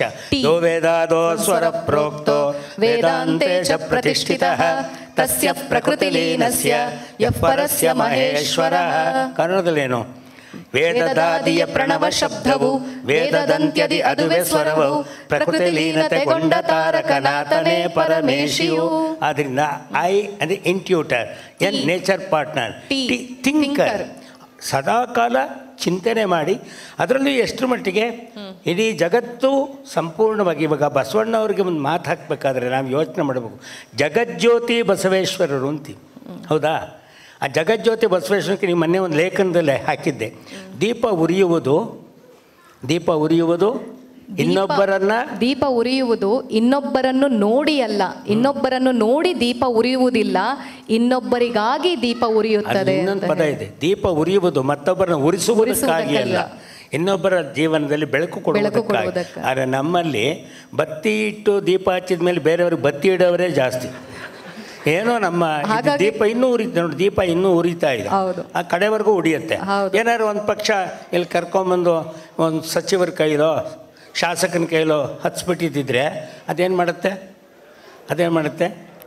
ಹಾಂ, ಇಲ್ಲ, ದೀಪ ಹಚ್ಬೇಕಾದ್ರೆ ಅದು ನೋಡಿ, ಇದು ಸುಮ್ಮನೆ ಉರಿತಾ ಇದೆ. ನೀವು ಬೇಕಾದ್ರೆ ಸಚಿವರನ್ನ ಕರೆಸಿ ಅಥವಾ ರಾಜಕಾರಣಿ ಕರೆಸಿ, ಆ ದೀಪ ಸುಮ್ಮನೆ ಹಿಂಗಂತಿರುತ್ತೆ. ಅದಕ್ಕೆ ಡುಂಡಿ ಹಾಕಿದರು. ಹಚ್ಚಿಟ್ಟ ಹಣತೆಗೆ ಹಚ್ಚಿದವನ ರಾಜಕಾರಣಿ ಎಂದು ತಿಳಿದೊಡನೆ ತಲೆ ಅಲ್ಲಾಡಿಸುತ್ತಾ ಹಣ ತೆಗೆ ಅನ್ನುತ್ತೆ. ಏನು ಹಣ ಏನು ತೆಗಿಯೋದು? ಹಣ ಇಲ್ಲ, ಹೆಣ ತೆಗಿತಾರೆ. ಆ ದೃಷ್ಟಿಯೊಳಗೆ ಅದಕ್ಕೆ ಅಲ್ವಾ ಮಮ್ಮ ಕವಿ ಹೇಳೋದು, ಹಚ್ಚಿದರೆ ದೀಪ ಹಚ್ಚಬೇಕೇ ಹೊರತು ಬೆಂಕಿ ಹಚ್ಚಬಾರದು. ದೀಪವು ನಿನ್ನದೇ, ಗಾಳಿಯು ನಿನ್ನದೇ, ಆರದಿರಲಿ ಬೆಳಕು, ಹಡಗು ನಿನ್ನದೇ, ಮುಳುಗದಿರಲಿ ಬದುಕು. ಆದರೂ ಮನುಷ್ಯ ಜೀಪಣ ಕಣಮ್ಮ. ನೀನೇನೇ ಹೇಳು, ಹಾಲಿನಲ್ಲಿ ನೊಣ ಬಿದ್ದರೆ ಏನು ಮಾಡ್ತಾನೆ? ತೆಗೆದು ಹಾಕ್ತಾನೆ. ಹಾಲು ಚಲ್ತಾನೆ. ತುಪ್ಪದಲ್ಲಿ ನೊಣ ಬಿದ್ದರೆ ನೊಣ ತೆಗೆದ್ರೆ ತುಪ್ಪ ಆಗ್ತದೆ ಅಷ್ಟೇ. ನಮ್ಮ ನೊಣ ಬುದ್ಧಿ, ನೊಣ ಬುದ್ಧಿಯನ್ನು ಬಿಡಿಸಬೇಕಾದ್ರೆ ಮನುಷ್ಯಗೆ ಒಂದು ತತ್ವ, ಒಂದು ಸಂಸ್ಕೃತಿ ಬೇಕು. ಹಾಗಾಗಿ ನಗುವುದು ಕಲೀಲಿ ಅಂದರೆ ಮನುಷ್ಯ ನಕ್ಕಷ್ಟು ದಿನ ನಿನದು ಅತ್ತ ದಿನ ನಿನದಲ್ಲ, ನಕ್ಕಷ್ಟು ದಿನ ನಿನದು ಅತ್ತ ದಿನ ನಿನದಲ್ಲ, ನೀ ನಗುವ ಹೂವಾಗು ಜಗದ ವನದಲ್ಲಿ, ಹೂ ಬಿಡದ ಲತೆಗಾರು ನೀರ ನೆರೆಯುವರಿಲ್ಲಿ, ಹೂ ಬಿಡದ ಲತೆಗಾರು ನೀರ ನೆರೆಯುವರಿಲ್ಲಿ, ನಗುತ್ತಲಿರು ಮನೆ ನಗಲಿ ಮುದ್ದು ರಾಮ, ನಗುತ್ತಲಿರು ಮನ ನಗಲಿ ಮುದ್ದು ರಾಮ. ಹಂಚಿಕೋ ಇರುವಷ್ಟು ನಕ್ಕು ಬಿಡು ಆದಷ್ಟು, ಹಂಚಿಕೋ ಇರುವಷ್ಟು ನಕ್ಕು ಬಿಡು ಆದಷ್ಟು, ಬಂದಷ್ಟೇ ಸಾಕೆನುತಾ ನಗುತ್ತಲಿರು ಇಷ್ಟು, ಎಷ್ಟೆಷ್ಟು ಸಂಗ್ರಹವೋ ಪೇಚಾಟ ಅಷ್ಟಷ್ಟು, ಎಷ್ಟೆಷ್ಟು ಸಂಗ್ರಹವೋ ಪೇಚಾಟ ಅಷ್ಟಷ್ಟು, ಬಾಳೆಂದರಿಷ್ಟಿಷ್ಟೇ ಮುದ್ದು ರಾಮ, ಬಾಳೆಂದರಿಷ್ಟಿಷ್ಟೇ ಮುದ್ದು ರಾಮ. ಹಾಗಿದ್ದರೆ ಬಾಳಿನಲ್ಲಿ ನಗಬೇಕು ಅಂತಂದರೆ ಬಾಳಿನ ಮೂಲ ಉದ್ದೇಶ ಏನು? ಈಗ ಬಂದಿದೆ ಬಾಳಿನಲ್ಲಿಂದ ಒಂದು ಭಾಳ ಸುಂದರವಾದ ಮಾತಿದೆ, ರೆಪ್ಪೆ ತೆರೆದರೆ ಜನನ, ರೆಪ್ಪೆ ಮುಚ್ಚಿದರೆ ಮರಣ, ಮಿಸುಕಾಟವೇ ಜೀವನ. ಅಷ್ಟೇ ಬದುಕೊಂಡ್ರೆ. ಅದ್ರ ಜೊತೆಗೆ ಇನ್ನೂ ಒಂದು ಮಾತು ನೀವು ಹೇಳ್ತಾ ಇರ್ತೀರ ಮಾಮ, ನಾವು ಬಾಳ್ಬೇಕು, ನಾವು ಬದುಕಬೇಕು. ಹೇಗೆ ಬದುಕಬೇಕು? ಇರುವುದೊಂದೇ ಬಾಳು, ಇರುವುದೊಂದೇ ಬಾಳು, ಇರುವಾಗ ನೀ ಬಾಳು. ಹಾಗಾಗಿ ಇದು ತರಲೆ ಅಲ್ಲ ನಮ್ಮ ಬಾಳು. ಅದಕ್ಕೆ ನಾವು ಸಿದ್ಧರು ಹೇಳೋದು ನಮಗೆ ತರಳ ನೀ ಬಾಳು ಅಂತ ಹೇಳಿ. ಹಾಗಾಗಿ ಒಂದೇ ಬಾಳು, ನಾವಿಲ್ಲಿ ಬಾಳಬೇಕು. ಹಾಗಾಗಿ ಈ ಬಾಳಿಗೆ ಆಶ್ರಯ ಏನು? ಈ ಬಾಳಿನ ಆಶಯವೇ ಈ ಬಾಳಿನಾಶಯವೇ ಆನಂದ ರಸ ಪ್ರಾಪ್ತಿ, ಕಾಲ ಕಳೆಯುವುದೆಂದು ಗೊಣಗುವುದು ಏಕೆ, ಇದೆದವನ ಇದೆ ತೇರು ಎಸೆಮೆಲ್ಲ ಇರು ನಗುತ, ತೇರು ಸಾಗಲಿ ಮುಂದೆ ಮುದ್ದು ರಾಮ, ತೇರು ಸಾಗಲಿ ಮುಂದೆ ಮುದ್ದು ರಾಮ. ಹೌದು, ತೇರು ಸಾಗಲಿ ಮುಂದೆ ಮುದ್ದು ರಾಮ ಅಂತ ಹೇಳಬೇಕಾದ್ರೆ ಮಕ್ಕಳು ಬಸವಣ್ಣವರ ವಚನಕ್ಕೆ ಅವನ ನೃತ್ಯ ಪ್ರದರ್ಶನದಲ್ಲಿ ತಮ್ಮ ಭಾವಾಭಿನಯವನ್ನು ತೋರಿಸಿದ್ರು. ಹಾಗಿದ್ರೆ ಇಷ್ಟು ಜನಕ್ಕೆ ಒಂದು ಪದ್ಯದಲ್ಲೇ ಬಸವನ ಬಗ್ಗೆ ಹೇಳಬೇಕು ಅಂದರೆ, ಬಸವಣ್ಣವ್ರ ಬಗ್ಗೆ ಹೇಳಬೇಕು ಅಂದರೆ ನಮ್ಮ ಪದ್ಯ ಏನು ಹೇಳುತ್ತೆ? ಬಸವನೆಂದರೆ ಯಾರು, ಬಸವನೆಂದರೆ ಯಾರು, ಬಿಜ್ಜಳನ ಕರಣಿಕನೆ, ಬಿದ್ದವರ ನೆತ್ತಲಿಕೆ ಬಂದ ಶಿವಯೋಗಿ, ಅನುಭಾವದೆತ್ತರಕ್ಕೆ ಕಾಯಕವ ತಂದಾತ, ಅನುಭಾವದೆತ್ತರಕ್ಕೆ ಕಾಯಕವ ತಂದಾತ, ತತ್ವವೆಂದರೆ ಬಸವ ಮುದ್ದು ರಾಮ, ತತ್ವವೆಂದರೆ ಬಸವ ಮುದ್ದು ರಾಮ. ಆ್ಯಪ್ ಅಂತ ಮಾಡಿದ್ದಾರೆ ಸ್ವಾಮೀಜಿ ಅವರು, ಅದ್ರಲ್ಲಿ ಏನು ಬೇಕಾದರೂ ನೀವು ತಕ್ಕೊಂಡ್ರೆ ಎಲ್ಲಿವರೆಗೂ ತಗೊಂಬಂದಿದ್ದಾರೆ ಅಂದರೆ ಎಲ್ಲ ವಚನಗಳನ್ನು ಅದ್ರಲ್ಲಿ ಸೇರಿಸೋದ್ರ ಜೊತೆಗೆ ಕನ್ನಡ ಸಾಹಿತ್ಯದಲ್ಲಿ ಕನ್ನಡ ಭಾಷಾ ದೃಷ್ಟಿಯಿಂದ ಮಂಕುತಿಮ್ಮನ ಕಗ್ಗವನ್ನು ಕೂಡ ಅದರೊಳಗೆ ತರ್ತಾ ಇದ್ದಾರೆ. ಈಗ ದಾಸರ ಪದಗಳನ್ನು ತರುವಂತ ಮಾರ್ಗದಲ್ಲಿ ಹಾಗಿದ್ಮೇಲೆ ನಮ್ಮ ಸ್ವಾಮೀಜಿಯವರು ತಾಂತ್ರಿಕ ತಜ್ಞತೆ ಕೊಡ್ತಾ ಇದ್ದಾರೆ ಅಂದರೆ ಆ ರೀತಿ ಕೊಡ್ತಕ್ಕಂತಹ ಒಂದು ಶಕ್ತಿಗೆ ಎಷ್ಟು ವಿದ್ಯೆ ಇರಬೇಕು ಅನ್ನೋದಕ್ಕೆ 3 ಪದಗಳಲ್ಲಿ ಏನು ಹೇಳ್ತೀವಿ? ಯಾವ್ಯಾವ ಬುದ್ಧಿ ಇರಬೇಕು? 3 ಬುದ್ಧಿ ಇರಬೇಕು. ಅದೀಗ ಆಲ್ರೆಡಿ 3 ನಾಮದ ಮೂಲಕ 3 ವಿಭೂತಿಯ ಒಂದು ಪಟ್ಟೆಯ ಮೂಲಕ ನಮ್ಮೆಲ್ರಿಗೂ ಅದು ಗೋಚರ ಆಗ್ತಾ ಇದೆ. ವಿಜ್ಞಾನದ ಬುದ್ಧಿ, ತತ್ವಜ್ಞಾನಿಯ ಮನಸ್ಸು, ಕವಿ ಹೃದಯ. ಈ 3 ಮುಪ್ಪರಿಗೊಂಡು ಬೆರೆತಿದ್ರಿಂದಲೇ ಇಂಥ ಒಂದು ಆ್ಯಪ್ನಲ್ಲಿ ಅಂಥ ಒಂದು ವಿಜ್ಞಾನದ ಬುದ್ಧಿಯೂ ಬೆರೆತು ತತ್ವಜ್ಞಾನಿಯ ಮನಸ್ಸು ಸೇರಿ ಅದ್ರ ಜೊತೆಗೆ ಕವಿ ಹೃದಯ ಆಗಿರೋದಕ್ಕೆ ನಾವಿಲ್ಲೆಲ್ಲರೂ ಸೇರ್ಕೊಂಡು ಸಮಾಗಮ ಆಗ್ಲಿಕ್ಕೆ ಸಾಧ್ಯ ಆಗಿದೆ. ಆ ಕವಿ ಹೃದಯದಲ್ಲಿ ನಾವು ಸ್ವಾಮೀಜಿಯವರ ಬಿಸಿಲು ಬೆಳೆದಿಂಗಳಿನಲ್ಲಿ ನಾವು ಗಮನಿಸಿದ್ದೆ ಆದರೆ ಒಬ್ಬ ಬರ್ತಾನೆ, ಪುರಾಣದ್ದೇ ಒಂದು ಉದಾಹರಣೆ ಕೊಟ್ಟಿದ್ದಾರೆ. ಏಕ್ ದಿನ ನಾಗಬೋಲ ಮೈ ಬಡ ಅಂತ, ಏಕ್ ದಿನ ನಾಗಬೋಲ ಮೈ ಬಡ ಅಂತ. ಶಿವ ಹೇಳ್ದ, ತೂ ಕ್ಯೋ ಕೈಸೆ ಬಡ, ತೂ ಕೈಸೆ ಬೇಡ, ಮೇರೆ ಗಬಲ್ ಮೇ ಪಡೆ, ಮೇರೆ ಗಲ್ ಮೇ ಪಟ. ನೀನು ನಾಗ ಹೇಳ್ತಾನೆ, ನಾನು ದೊಡ್ಡವನು. ಏನು ದೊಡ್ಡವನು ತಾನೆ, ನನ್ನ ಕುತ್ತಿಗೆಯಲ್ಲಿದೆಯಾ, ನಾನು ದೊಡ್ಡವನು ಅಂತ. ಆಗ ಪರ್ವತ ಹೇಳುತ್ತೆ, ನೀ ಏನು ದೊಡ್ಡವನು, ನಿನ್ನ ಕೂತಿಗೆಯಲ್ಲಿರೋ ಹಾವು ನೀನು, ನನ್ನ ಪರ್ವತದ ತುದಿಲಿ ಕೂತಿದ್ದೀರಿ, ನಾನು ಬಡ ಮೈ ಬಡ ಅಂತ. ಆಗ ಆಂಜನೇಯ ಹೇಳ್ದ, ತೂಕ ಕೈಸೆ ಬಡ, ನಿಮ್ಮ ಬೆಟ್ಟ ಶಿವ ನಿನ್ನ ಹಾವು ಎಲ್ಲ ನನ್ನ ಕೈಯಲ್ಲೇ ಇಟ್ಕೊಂಡಿದ್ದೀನಿ, ನಾನು ಬಡ ಅಂದಾಗ ರಾಮಚಂದ್ರ ಅಂದ, ನೀನಿಂತ ಬಡಯ, ನೀ ಕೈಸೆ ಬಡ ಅಂತಂದರು. ನೀನು ನನ್ನ ಚರಣದಲ್ಲಿ ಕೂತಿದ್ದೀಯ, ನಾನು ಬಡ ಅಂದ. ಆಗ ನಾನು ಇನ್ನೊಂದು ಸೇರಿಸ್ಕೊಂಡಿದ್ದೀನಿ ಬಿಸಿಲು ಬೆಳೆದಿಂಗಳ ಮೂಲಕ. ಸ್ವಾಮೀಜಿ ಬಡ ಆಗ್ತಾರೆ. ಹೇಗೆ ಅಂದರೆ ರಾಮಚಂದ್ರನಿಗೆ ವಿಶ್ವಾಮಿತ್ರ ಹೇಳ್ತಾರೆ, ವಸಿಷ್ಠರು ಹೇಳ್ತಾರೆ, ನೀನೇನು ಬಡ, ನೀನು ಚರಣದಲ್ಲೇ ಆಂಜನೇಯನ ಇಟ್ಕೊಂಡ್ರು ನೀನೇ ನನ್ನ ಚರಣದಲ್ಲಿದ್ದೀಯ, ಗುರುವಿನ ಗುಲಾಮನಾಗುವ ತನಕ ದೊರೆಯದನ್ನ ಮುಕುತಿ ಅಂತ ಹೇಳುವ ನಾನು ಬಡ ಅಂದರೆ ಗುರುವಿಗಿಂತ ದೊಡ್ಡ ಭಕ್ತಿ, ದೊಡ್ಡ ವ್ಯಕ್ತಿ, ದೊಡ್ಡ ಶಕ್ತಿ ಜಗತ್ತಿನಲ್ಲಿ ಇನ್ನಿಲ್ಲ. ಆ ದೃಷ್ಟಿ ಒಳಗೆ ವಿಜ್ಞಾನ ಬುದ್ಧಿ, ತತ್ವಜ್ಞಾನ ಮನಸ್ಸು, ಕವಿ ಹೃದಯ ಇದೆ ಅಂತ ಹೇಳುವ ನಮ್ಮ ಸ್ವಾಮೀಜಿಯಲ್ಲಿ ಇವತ್ತಿನ ಹಾಸ್ಯದ ಕಾರ್ಯಕ್ರಮ ಮುಂದೆ ನಡೆಯುವಾಗ 4 ಬಹಳ ಮುಖ್ಯವಾದದ್ದು. ಕನ್ನಡದಲ್ಲಿ 32 ಥರದ ಹಾಸ್ಯ ಇದೆ. ಹಾಸ್ಯ ಅನ್ನೋದ್ರೇ 32 ಥರದ ಹಾಸ್ಯ ಇದೆ. ಬೇಂದ್ರೆ ಅವರು 32 ಹಾಸ್ಯವನ್ನು ಗುರುತಿಸಿದ್ದಾರೆ. ಹುಂಬರನಗೆ, ಕುಹುಕರನಗೆ, ಕುಡುಕರನಗೆ, ಮೆಲುನಗೆ, ಕಳ್ಳನಗೆ, ಮೆಳ್ಳನಗೆ. ಅದಕ್ಕೆ ಹೇಳಿದ್ರೆ ಅದು ಒಂದೊಂದು ತಿಂಗಳಿಗೂ ಒಂದೊಂದು ವಿಷಯ ಇಡಬೇಕಾಗತ್ತೆ. ಆದರೆ ಸಂಸ್ಕೃತದಲ್ಲಿ ಇವೆಲ್ಲವನ್ನು ಸೇರಿಸಿ 4 ಇದೆ. ಯಾವ್ಯಾವುದು? ಸ್ಮಿತಹಸಿತ, ಉಪಹಸಿತ, ಅಪಹಸಿತ, ಅತಿಹಸಿತ. ಆದರೆ ಇಲ್ಲಿ ನಡೆಯತಕ್ಕಂಥ ನಮ್ಮ ತರಳಬಾಳು ಕೇಂದ್ರದಲ್ಲಿ ನಡೀತಕ್ಕಂಥ ತರಳಬಾಳು ಹುಣ್ಣಿಮೆಗಳಲ್ಲಿ ನಡೀತಕ್ಕಂಥ ವಿಚಾರಗಳಲ್ಲಿ ಯಾವ ಥರದ ಹಾಸ್ಯ ಇರುತ್ತೆ ಅಂದರೆ ಸ್ಮಿತಹಸಿತ. ಹೇಗಿರುತ್ತೆ ಅನ್ನಕ್ಕೆ ಹಾಗಿದ್ಮೇಲೆ ಮಾಮ 4 ಹಸಿತಗಳನ್ನು ಹೇಳಿದ್ರಿ. ಆದ್ರೆ ನಮ್ಗೊಂಚೂರು ಈ ಬುದ್ಧಿಗೆ ಒಳಗೆ ಹೋಗ್ಬೇಕಲ್ಲ, ಅದಕ್ಕೊಂದು ಉದಾಹರಣೆ ಸಮೇತ ನೀವು ಹೇಳಿದ್ರೆ ಅದು ನಮಗೆ ಬುದ್ಧಿಗೆ ಮದ್ದು. ಸ್ಮಿತಹಸಿತ ಅಂದರೆ ತುಟಿ ಮಾತ್ರ ಅರ್ಧ ತೆರೆಯುತ್ತೆ, ಹಿಂಗನ್ನತ್ತೆ. ಯಾವ ಥರ ನೀವು ನೋಡಿ, ನೀವು ನಿಮ್ಮ ಮನೇಲಿ ಹೋಗಿ ಇದೆಲ್ಲ ನೋಡುವಾಗ ಚಿತ್ರದಲ್ಲಿ ನೋಡಿ, ನಾವು ನಗೋದಕ್ಕೂ ಗುರುಗಳು ನಗೋದಕ್ಕೂ ಗೊತ್ತಾಗುತ್ತೆ ನಿಮಗೆ.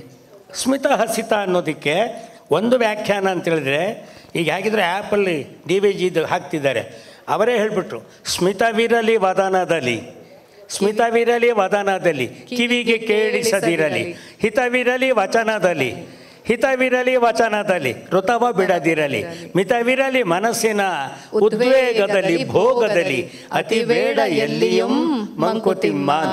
ಆ ದೃಷ್ಟಿ ಒಳಗೆ ನಮ್ಮ ಡಾಕ್ಟರ್ PS ರಾಮಾನುಜಂ ಸ್ಮಿತಹಸಿತ ಅನ್ನೋದಕ್ಕೆ ಉದಾಹರಣೆ ಕೊಡ್ತಾರೆ. ಅದು ಅರ್ಥ ಆಗೋವರೆಗೆ ಅರ್ಥ ಆಗೋದು, ಅದು ಎಷ್ಟು ಅರ್ಥ ಆಗಬೇಕೋ ಅಷ್ಟು ಅರ್ಥ ಆಗಬೇಕು. ನನ್ನ ಮನೆಯಲ್ಲಿ ನನ್ನ ಮಗನ ಜೊತೆ 0 ಸೇರಿಕೊಂಡು ರಂಪವಾಗಿ ಬಿಟ್ಟಿದೆ ಎನ್ನುತ್ತಾರೆ ವ್ಯಾಕರಣ ಪಂಡಿತರು. ಇದು ಸ್ಮಿತಹಸಿತ. ಅಪಹಸಿತ, ಉಪಹಸಿತ ಅನ್ನೋದಕ್ಕೆ ಉದಾಹರಣೆ ಏನು ಅಂದರೆ, ನಮ್ಮ ಕರ್ನಾಟಕದಲ್ಲಿ ಬಹುದೊಡ್ಡ ವಿದ್ವಾಂಸರಿದ್ದರು, ವೀಣೆ ಶೇಷಣ್ಣ ಅಂತ. ಆ ವೀಣೆ ಶೇಷಣ್ಣ ಅವರನ್ನು ಮುಂದಿನ ಪೀಳಿಗೆ ನೆನಪಿಟ್ಟುಕೊಳ್ಳಬೇಕು ಅನ್ನುವುದಕ್ಕೋಸ್ಕರವಾಗಿ, ಮುಂದಿನ ಪೀಳಿಗೆ ನೆನಪಿಟ್ಟುಕೊಳ್ಳಬೇಕು ಅಂತ ವಾಸುದೇವಾಚಾರ್ಯರಿಗೆ ಹೇಳಿ ಮಹಾರಾಜರು ಹೇಳಿದರು, ಅರಮನೆಯಲ್ಲಿರ್ತಕ್ಕಂಥ ಎಲ್ಲ ಕಲಾವಿದರನ್ನು ಒಂದು ಕಡೆ ಕೂರಿಸಿ ಒಂದು ಭಾವಚಿತ್ರ ತೆಗೆಸ್ಪಪ್ಪ, ಮುಂದಿನ ಪೀಳಿಗೆಗೆ ಗೊತ್ತಾಗಲಿ ಇಂತಿಂಥವ್ರು ಇದ್ದರು ಅಂಥೇಳಿ ಅಂತ ಹೇಳಿದಾಗ ವಾಸುದೇವಾಚಾರ್ಯರು ನಮ್ಮಲ್ಲಿ ಅತಿ ಎತ್ತರಕ್ಕೆ ಮತ್ತು ಎಲ್ಲರ ಹೃದಯಕ್ಕೆ ಹತ್ತಿರವಾದಂಥ ಒಬ್ಬ ಸಂಗೀತ ವಿದ್ವಾಂಸ ಯಾರಪ್ಪ ಅಂದರೆ ವೀಣೆ ಶೇಷಣ್ಣ ಅಂತ ಹೇಳಿ ಅವ್ರನ್ನ ಕರೆದು, ನಾಳೆ ದಿವಸ ಮಹಾರಾಜರು ಒಂದು ಛಾಯಾಂಕನದಲ್ಲಿ ನಮ್ಮೆಲ್ಲರಿಗೂ ಒಂದು ಭಾವಚಿತ್ರ ತೆಗಿಬೇಕು ಅಂದಿದ್ದಾರೆ, ತಾವು ಮಹಾರಾಜರ ಪಕ್ಕದಲ್ಲಿ ಕೂತ್ಕೊಳ್ತೀರಿ, ನೀವು ನಾಳೆ ದಿವಸ ಆ ಭಾವಚಿತ್ರಕ್ಕೆ ನೀವು ಬರಬೇಕು ಅಂದ ಕೂಡಲೇ ಅವ್ರಿಗೊಂದು ಖುಷಿ ಆಯಿತು. ಭಾವಚಿತ್ರ ಅಂದಮೇಲೆ ಹಂಗಂಗೆ ಬರೋಕ್ಕಾಗುತ್ತಾ, ಎಲ್ಲ ಮಾಡ್ಕೋಬೇಕಲ್ಲ, ಗುಂಡಿಗೆ ಅಚ್ಚುಕಟ್ಟಾಗಿ ಮಾಡ್ಕೋಬೇಕಲ್ಲ. ಸೀದಾ ಮಾಡಿದರು, ಮನೆ ಜಗಲಿ ಮೇಲೆ ಕೂತರು. ಜಗಲಿ ಮೇಲೆ ಮಾಡಿಸ್ಕೊಳ್ಳೋದು ಅವತ್ತಿನ ಕಾಲಕ್ಕೆ ಪದ್ಧತಿ. ನಾವೊಂದು ಅರ್ಥ ಮಾಡ್ಕೊಳ್ಬೇಕು, ಅದು ಕೀಳರಿಮೆ ಇಲ್ಲ. ತಲೆಗೂದಲು ಮತ್ತೊಂದು ಉಗುರು ಬಾಯೊಳಗೆ ಹೋಗಿಬಿಟ್ರೆ ಹೆಣ್ಣು ಮಕ್ಕಳಿಗೆ ಉಗುರು ಕಡಿಬೇಡ, ನಿಂತ್ಕೊಂಡು ತಲೆ ಬಾಚ್ಕೋಬೇಡ ಅಂತಾರೆ. ಯಾಕಂತಾರೆ ಅಂದರೆ ತಲೆಗೂದಲು ಮತ್ತು ಉಗುರು ದೇಹದೊಳಗೆ ಹೋಗಿಬಿಟ್ರೆ ಅದರ ಅಪ್ರಾಣೆ ತೆಗಿಯೋಕ್ಕಾಗಲ್ಲ, ಅದು ಜೀರ್ಣನೂ ಆಗಲ್ಲ. ಅದರಿಂದ ತಲೆಗೂದಲು ಮತ್ತು ಅಂಟ್ಕೊಂಡ್ಬಿಟ್ರೆ ಹೊರಗೆ ಬರಲ್ಲ, ಉಗುರು ಕುಯ್ಯಕ್ಕೆ ಶುರು ಮಾಡಿಬಿಟ್ರೆ ಹೊರಗೆ ಬರಲ್ಲ. ಅದರಿಂದ ಹೊರಗಡೆ ಜಗಲಿ ಮೇಲೆ ಕೂರಿಸಿ ಮಾಡುವಾಗ ಕೇಶ ಶೃಂಗಾರ ಮಾಡೋನು ಬಂದ.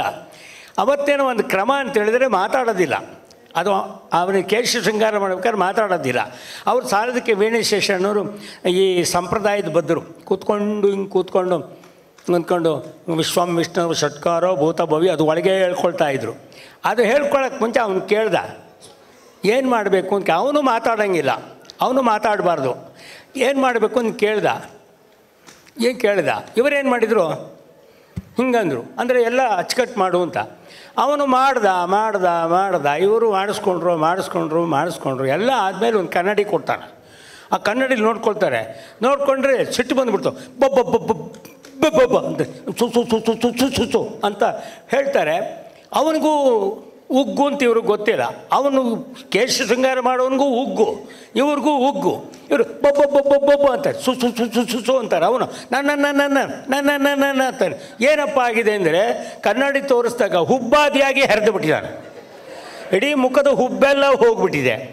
ನೀನು ಮುಖಕ್ಕೆ ಕ್ಷೌರ ಮಾಡಯ್ಯ ಅಂದರೆ ಹುಬ್ಬೆಲ್ಲ ತೆಗೆದುಬಿಟ್ಟಿದೆಯಲ್ಲ, ಬೊಬ್ಬೊಬ್ಬೊಬ್ಬೊಬ್ಬೊ ಸುಸು ಅಂದರೆ ನನಗೇನು ಗೊತ್ತು ಅಂದ ಅವನು.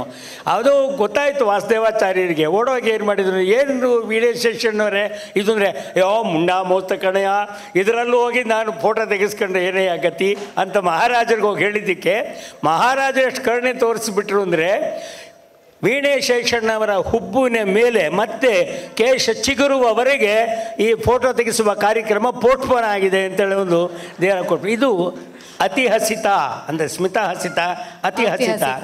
ಉಪಹಸಿತ ಅಯ್ಯ ಅದನ್ನು ಕೇಳಬೇಕಾದ್ದೇ ಇಲ್ಲ, ಅದಕ್ಕೆ ಭಾವನೆ ಇಲ್ಲ, ಬರೀ ಶಬ್ದ.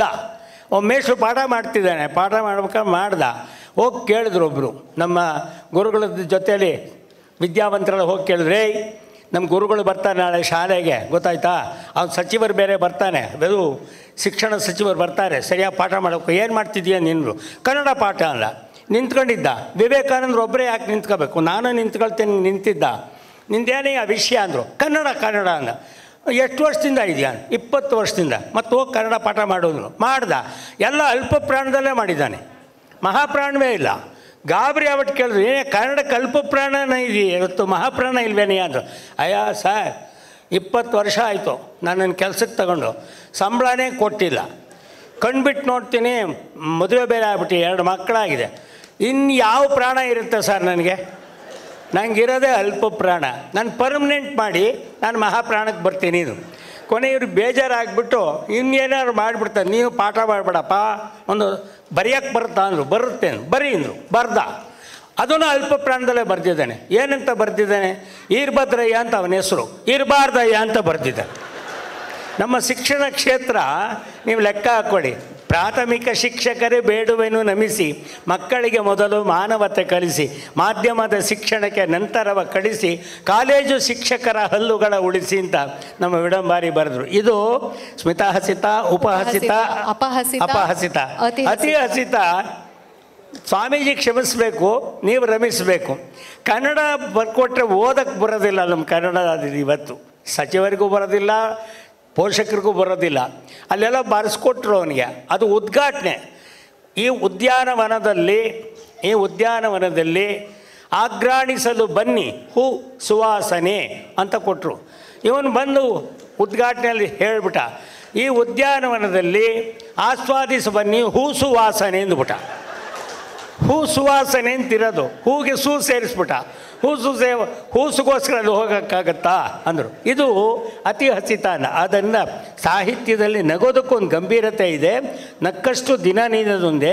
DVG ಅವರು ನಗುವೊಂದು ರಸಪಾಕ, ಅಳುವೊಂದು ರಸಪಾಕ, ನಗುವಾತ್ಮ ಪರಿಮಳವ ಪಸರಿಸುವ ಕುಸುಮ, ಆತ್ಮ ಕಡೆದು ಎತ್ತುವ ಮಂತು, ಬಗೆದು ಎರಡನಂಬುದಿಸೋ ಮಂಕುತಿಮ್ಮ.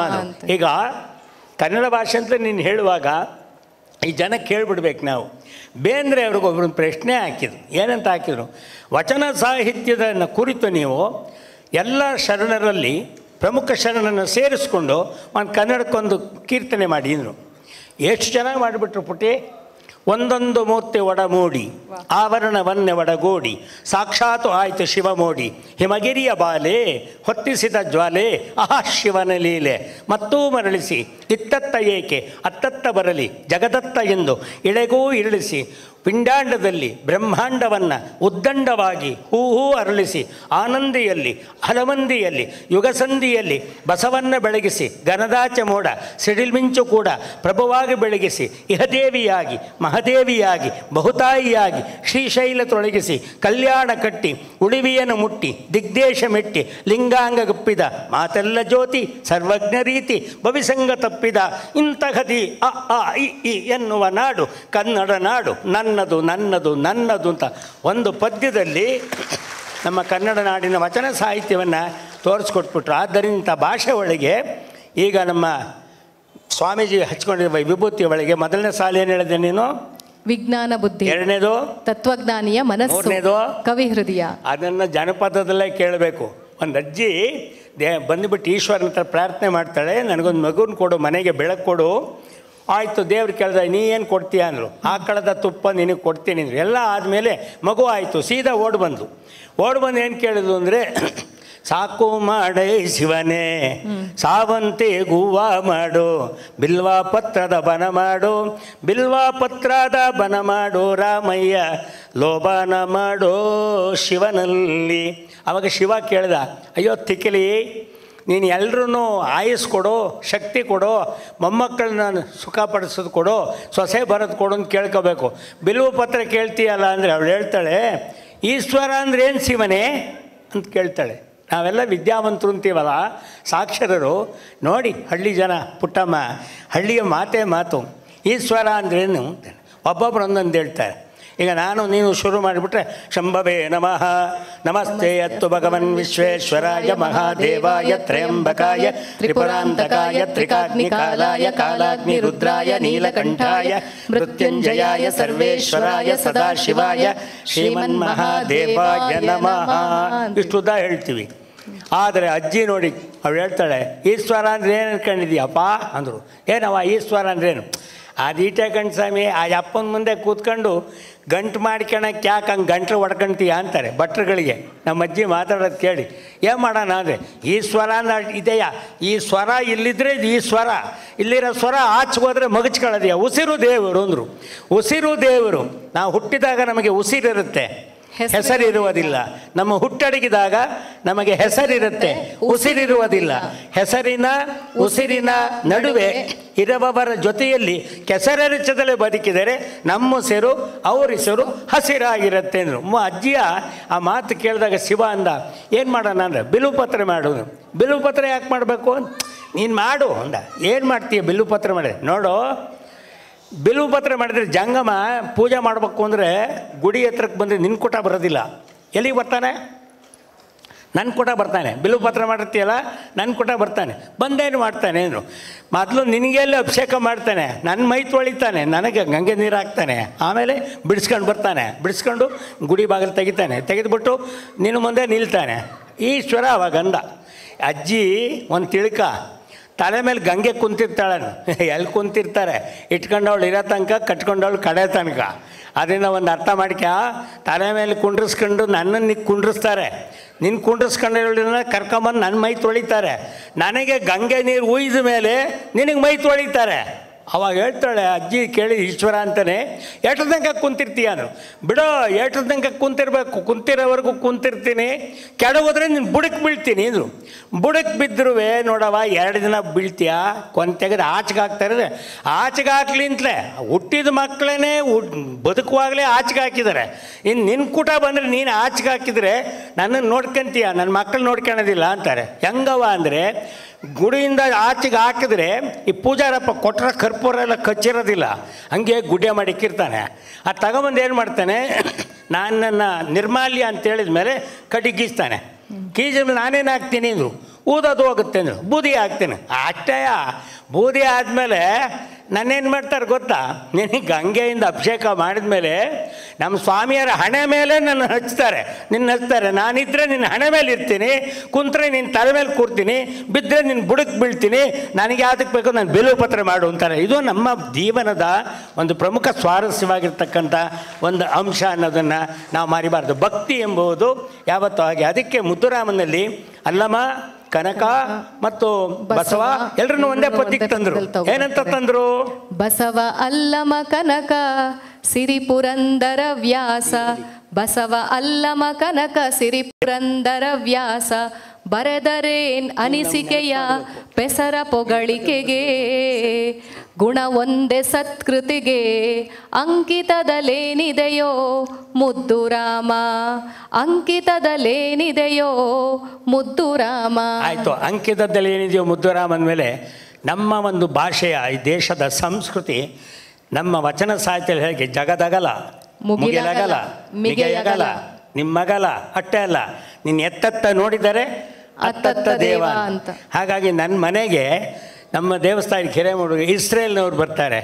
ಇಸ್ರೇಲ್ನವ್ರು ಬಂದುಬಿಟ್ಟು ಅವ್ರು ಕೇಳಿದ್ರು, ರೆಸ್ಪೆಕ್ಟೆಡ್ ಖಾನ್ ಅಂತಾರೆ. ಅವ್ರ ಮಾತೇ ಒಂದು ರೀತಿ ಖುಷಿ.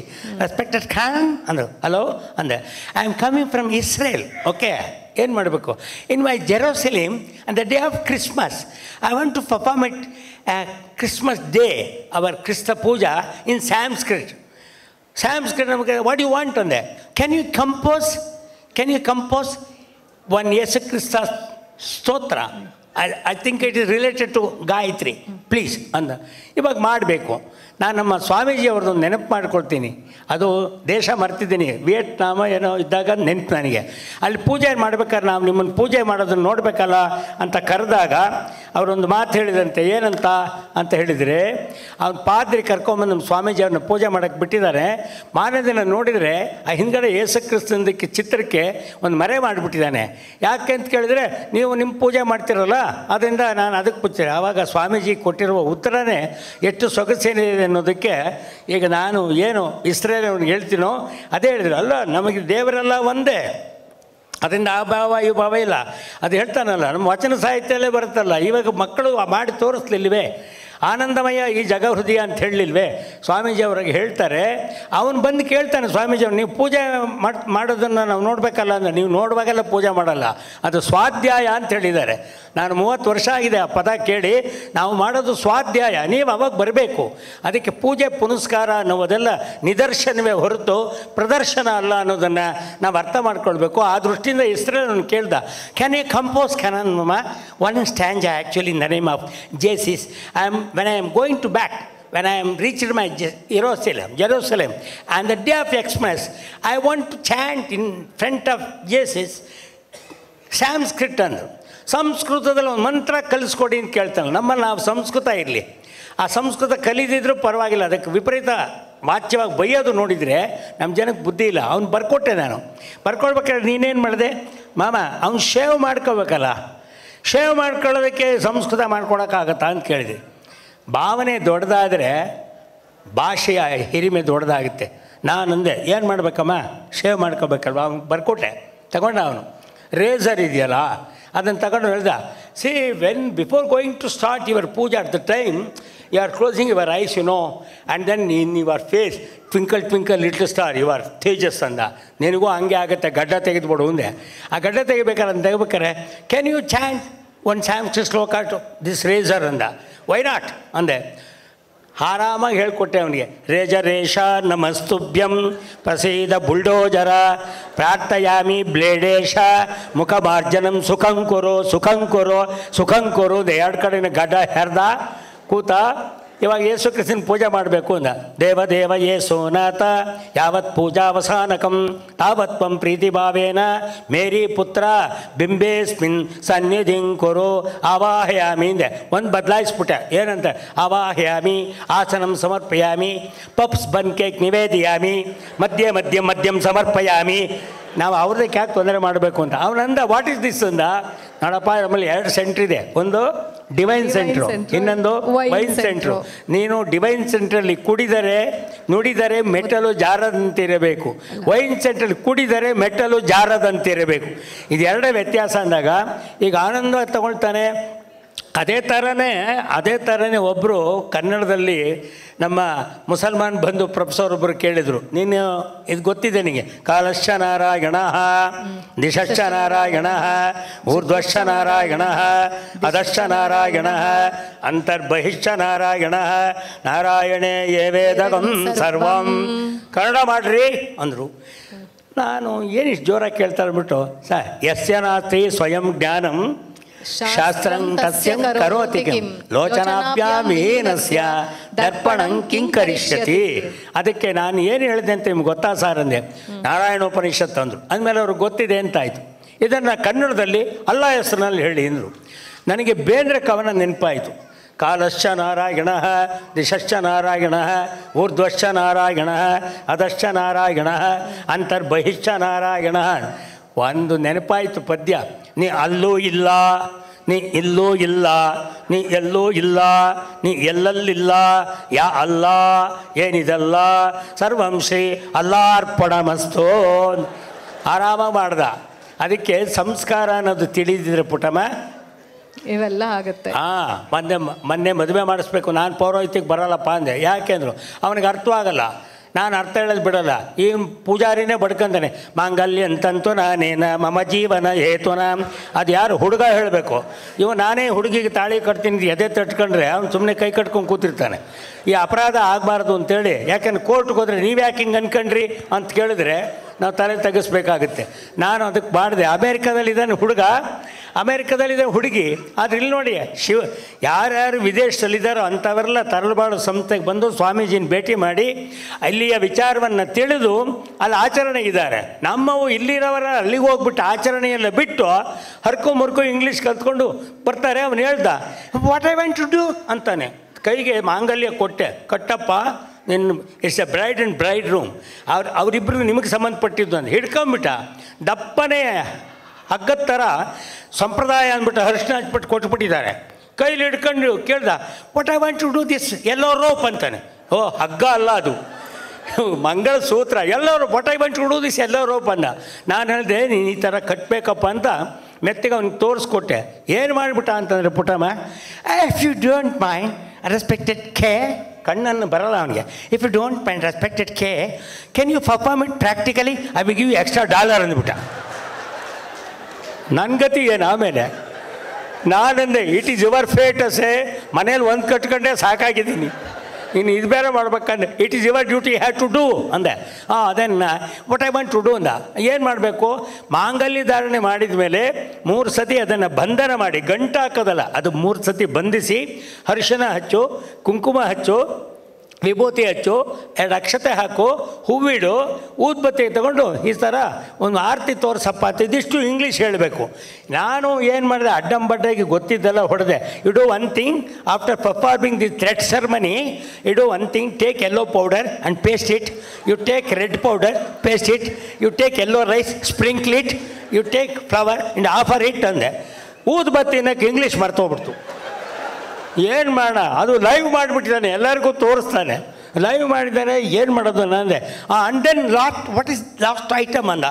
You take sandal stick, you take sandal stick, show it 3 times and keep it there ಅಂದೆ. ಓಕೆ ಅಂದ. ಆ ಹುಡುಗಿಗೂ ಹೇಳಿದೆ, ಅವ್ರು ಕರ್ಸ್ಕೊಳಮ್ಮ ಅಂತ. ನಾನು ಅವನು ಯಾಕೆ ನೋಡ್ಕೊಂಡು ಮಾಡಬೇಕು ಮಂತ್ರ ಅಂದ್ಬಿಟ್ಟು, ಮಾಂಗಲ್ಯ ಅಂತಂತೂ ನಾನೇನ ಮಮ ಜೀವನ ಹೇತುನ ಅದನ್ನು ಕನ್ನಡ ಬೇರೆ ಮಾಡ್ಕೊಂಡು ಹೇಳಿದೆ. ಬ್ರಹ್ಮ ಚುಟ್ಟಿಸಿದ ನಿನ್ನ ಬಂದೇನೆ ಕೈ ಹಿಡಿಯಲೆನ್ನ ಅಂತ ಹೇಳ್ಕೊಂಡು ಬರ್ತಿದ್ದೀನಿ. ಎಲ್ಲ ಆದಮೇಲೆ ಕಣ್ಬಿಟ್ಟು ನೋಡಿದ್ರೆ ಅವನು ಊದ್ಬತ್ತಿ ಕಾಣಲಿಲ್ಲ ಅವನ ಕೈಲಿ. Where you kept that sandal stick ಅಂದೆ. ಅವನು ನಕ್ಕೊಂಡು yeah I keep it there ಅಂತ ಹುಡುಗಿ ಜಡಗಿಟ್ಬಿಟ್ಟಿದ್ದಾನೆ.